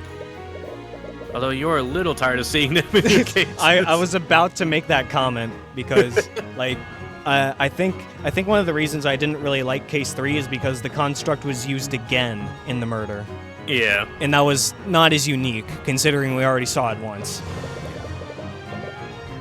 Anyways, was anyone else around when Steelwind cast that transmutation spell on you? No, she moved away quickly after she incapacitated me. And even if someone was around, I don't think I could have seen them anyways. No one saw him. Interesting. Weird. Commander White was also said that he was surprised no one saw the prince until after his spell wore off. What happened to him? That covers Alaric's account of what happened, and we even got the Archduke's statement too. But there's still one last person we need to speak to. Arya. She and Beatrice supposedly have no memories of what happened. If it were only Beatrice saying that, I'd probably doubt it. But if Steelwind also doesn't have any memories, it becomes a lot more credible. She definitely has the missing piece we need to put this together. Are you going to the dungeon to speak with her? I am. Wonderful. I'll be accompanying you. What? As the royal advisor, I have a vested interest in the investigation. While I trust Lucio to leave no stone unturned, I hear that you have quite the talent for seeing what the crown cannot. Well, it's not as if you have the authority to stop him, but you still don't know him very well. You need to be wary of what you say in front of him. So let's not mention the king's death. Yeah, also, Let's not mention anything. very What? interesting that his age and arcane art have not been revealed to us. The Archduke, like, whatever. Yeah, you're right. You're right. Yeah. I'm sure that we'll see that at some point. You arrive at the dungeon and see the prosecutor sitting in a holding cell. She seems extremely stressed, as if she's trying to figure something out. Mr. Cuthbert and your grace. Steelwind gives a wary look to the Archduke. How are you doing? As best I can, all things considered. What brings you here? We're trying to investigate everything that happened. I see. I was wondering if you could answer some of our questions. Steelwind, I know your situation is pretty grim right now, but you know you can trust me. You're not the person I'm worried about. At this moment, I don't even know if I can trust myself. What? We heard that you don't have any memories of what happened. Is that true? It is. No matter how much I try, I can't recall anything. What is the last thing you remember? I believe I was leaving my meeting with the High Speaker and His Majesty. After that meeting, I was planning to return to Vanade to speak with my father. When I suddenly felt extremely nauseous. I thought some fresh air might help me feel better, so I went to the balcony. The one over Lake Galakrond? Yes, that one. The last thing I remember was losing consciousness as I looked at the lake. And did you cast any magic before this happened? No, I didn't. Are you sure you don't remember anything after that? I don't. All I remember is waking up to the sound of someone sobbing. It was Celeste. She was crying over your unconscious body, Mr. Cuthbert.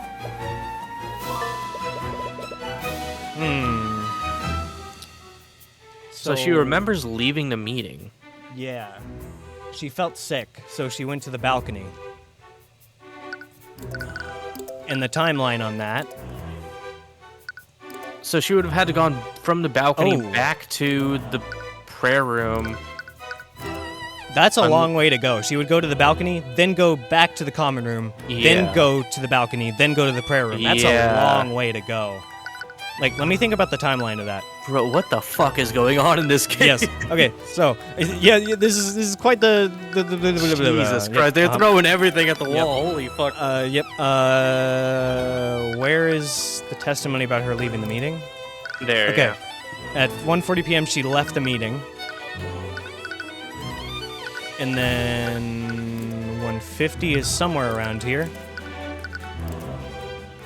I think I said 150. I don't think 150 was actually... No, it's somewhere around here. I remember seeing it. Fuck, where is it? I'm gonna go crazy. I'll think about it later.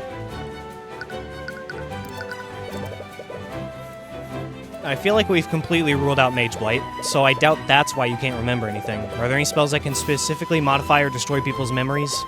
It would certainly explain a lot of this. No, arcane spells can only affect the physical world. But throughout history, mages have attempted to develop spells that can affect the mind. There's no recorded history of any of them succeeding. Are you sure about that? Weren't you investigating the mind control murders? But you're assuming that arcane spells are the only type of magic that exists. What? I think you've observed it already. There are magical creatures in this world that don't use arcane magic. Isn't that right, Mr. Cuthbert? Oh, fuck, he knows. What? Does he know about the Eye of Horus? Is he our dad? Yeah, I mean,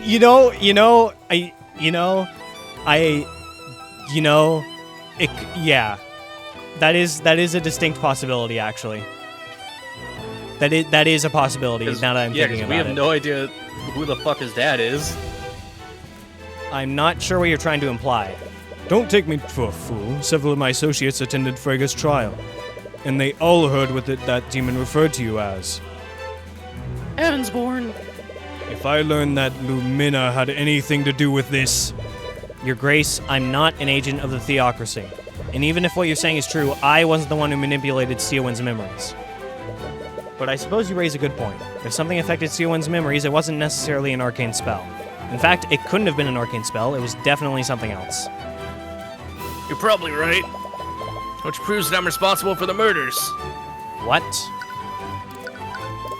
You just said that you don't have any memories of what happened. Why are you so convinced that you're responsible for this? I told the Inquisition already. I saw Beatrice before I passed out. She's clearly involved in this somehow. There's more to this than you realize, Mr. Cuthbert. For the past few months, the Inquisition and I have been investigating a stream of seemingly unrelated murders. During each of those cases, we were able to apprehend a perpetrator without issue. But there was always something off about them during questioning. The murderers were always abnormally gruesome and passionate, and each of the perpetrators said the same thing. They all said that they had no choice. No choice?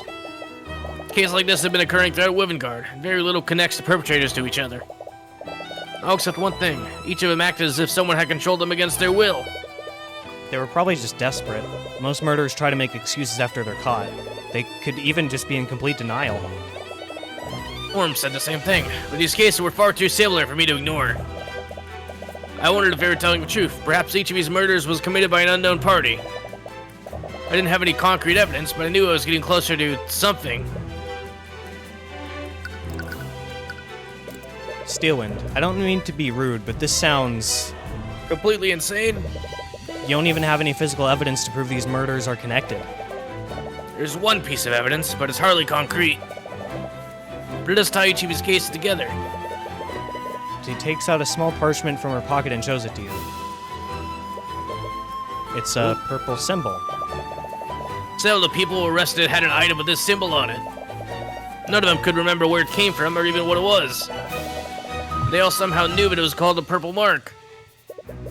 But there has to be an explanation for this. It could just be some esoteric superstition that we don't know about. That's true, and ask yourself one thing. Where did I get this parchment from? You don't mean... I found it in my pocket after I was properly confined. Whoever I've been chasing must have left it there to taunt me. For all I know, they could have controlled my body and forced me to draw the symbol myself. Either way, this was all what proves that the massacre in the cathedral is related to it. I don't want to dismiss what you said, but this definitely won't hold up in court. Nor should it. My mind has been compromised. I can't take a risk of leaving this dungeon. Otherwise, I could end up harming more people. Wait, are you planning to spend the rest of your life in prison? That's what is necessary to keep everyone safe. But what about Aster? Weren't you two supposed to be married soon? He's the king now, and you can't rule Wyvernguard alongside him from a holding cell. You're correct, but he's always been a remarkable person. He should have no problem finding another sutress. Sutress, yeah. You feel an overwhelming sadness emanating from her as she says that. Arya. No. What? You're not going to sacrifice everything for someone else's actions. Mr. Cuthbert, I am not going to risk more lives.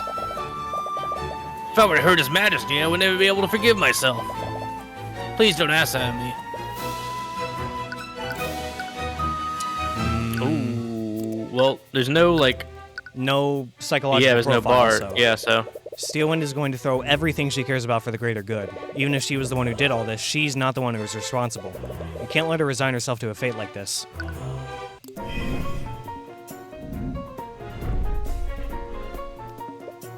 Steelwind, are you seriously just going to throw your life away? Let's look at this real quick. Steelwind acts for the greater good of the kingdom regardless of the amount of suffering she must endure in doing so. She's deeply in love with Aster and will do anything to protect him. However, she's still a rational person and will be receptive to logical arguments. Okay. Sweet. If it were necessary, I would give my life for this kingdom. If someone control my actions today, they can and will do so again. A villain controlled my mind, and as long as that possibility exists, I can't trust myself. That's not the issue here. If someone else is responsible for what happened, then we need to find out who they are. They're still out there. That's assuming that this person can continue to do so. We don't know how this mind control works. We can't just drop this without finding out what really happened. Do you even understand what you're saying? You will lose everything if you just let this happen. Nope. I think deflect is the best. I think doubt, deflect. I'll try deflect. Oh, damn. That's not the issue here. If someone else is responsible for what happened, then we need to find out who they are. They can still be out there. That's true. Are you fully capable of finding it out yourself? As I've said, I have no memories of what happened. I'm sure that one day you'll be able to find out what happened. But you'll have already lost everything by then. Damn, yeah, because you're probably right.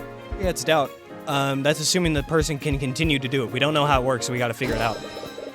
That's assuming the person can continue to do so. You said to yourself, you haven't found any evidence to prove your theory. We don't know how this mind control works, and we don't have enough information. We can't just drop this without finding out what really happened. I suppose you're right. But I doubt there was any goal to this. The person responsible was just a sadistic killer. I've been investigating these murders for months. I've never been able to find any personal clues as to who the perpetrator is. There's no way to connect them to this. Whoever did this was a sadistic individual who wanted to cause as much suffering as possible. Fuck. There's so much evidence to choose from. Yeah, honestly, I think The purple mark. The purple mark? Maybe. I mean, we can connect it if we want to, but I think what my mind goes to is the fact that Aster was trapped. Like, this was deliberate. It wasn't something like sadistic. Maybe, yeah. He was like, there was a trap made to cause a distraction so that Lloyd Von Sanctus, Coraline, Sybil, and Garrett Pierce didn't have any guards around them. So that makes sense, yeah. Got it. That's not true, Steelwind. Whoever did this had very specific targets in mind. Both Prince Alaric and the High Speaker saw you when the murders were committed. Not to mention, they set a trap for Aster. What? Let's assume that someone was controlling you. They wouldn't have left Alaric, Arceus, or Aster alive if they were trying to kill as many people as possible. I suppose you have a point there. But even so, that hardly narrows things down. If someone was controlling me, they wouldn't need to enter the cathedral to use me. The perpetrator didn't need to enter the cathedral to commit the murders. Perhaps you're right, and the perpetrator only wanted to murder the 3 victims. There's plenty of people who might want to see those three dead. They didn't need to enter a cathedral?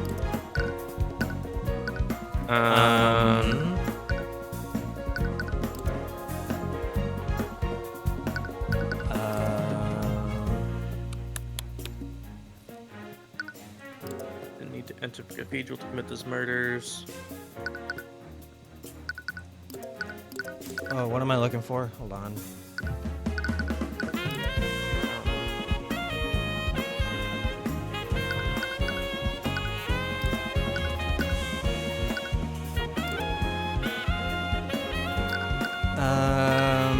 What's the question again?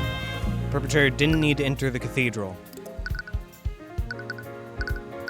I don't know how to say what I'm trying to say, but I feel like What are you trying to say? I'm trying to say that they would have needed to go in because the cathedral was closed and only nobles were allowed in, I think. But that does bring the question of how we got in. Oh no, we got in there because Yeah, the we guards said were they- invited. Yeah, we. I feel like it's the trapped king. It's the fact that the entire cathedral was closed. Do we have something? Yep. Oh. There's one thing you're overlooking. Before the murder started, someone trapped Aster within a force cage using Glyph of Contingency. But it didn't harm him. It was probably just a distraction. Even so, this gives us two very important clues. The first is that whoever did this is capable of casting those two spells. This means that the perpetrator was a mage. That's true. But the second clue is the most important one. Whoever set the trap for Aster, they did so within 24 hours of it triggering. This means that the perpetrator must have been someone who attended the funeral. So it was one of them? Okay, so I got the right answer, but the wrong reasoning, I guess. That narrows down our list of suspects substantially. There's a chance we can identify who did this. And if they really did control your actions, we can find a way to prevent them from doing so ever again. Steelwind, you need to fight this. I can't. What? Why not? Kindness will put people in danger. If we pursue an individual like this, they might retaliate even more than they already have. They wanted to remove me from my position. How will they react if I try to resist? It might hurt even more people to send a message. It's far too dangerous. We can't back down in the face of injustice. If we let the perpetrator get away with this, we'll be letting them know that their actions will go unanswered. I doubt someone like that would go that far. No. Yeah. Whoever did this had a goal far bigger than you, and you have no guarantee that they'll stop here. Who will they target next? Your father? The king? Whoever did this had a goal far bigger, and you have no guarantee that they'll stop here. 3 nobles died today, and 2 of them were near the top of the political hierarchy. What if they decide to go after more victims? Who will they target next? Your father? The king? We need to catch them before they can do more harm. I know you're frightened about what might happen to the people close to you, but we can't let someone that dangerous get away with this. When you put it that way, I suppose I have no choice, do I? Let's go. I never realized it before, Mr. Cuthbert. What? You really have a bad habit of putting your nose into other people's business, don't you? Yeah, that's what happens when you're the main character in an Ace Attorney-esque game.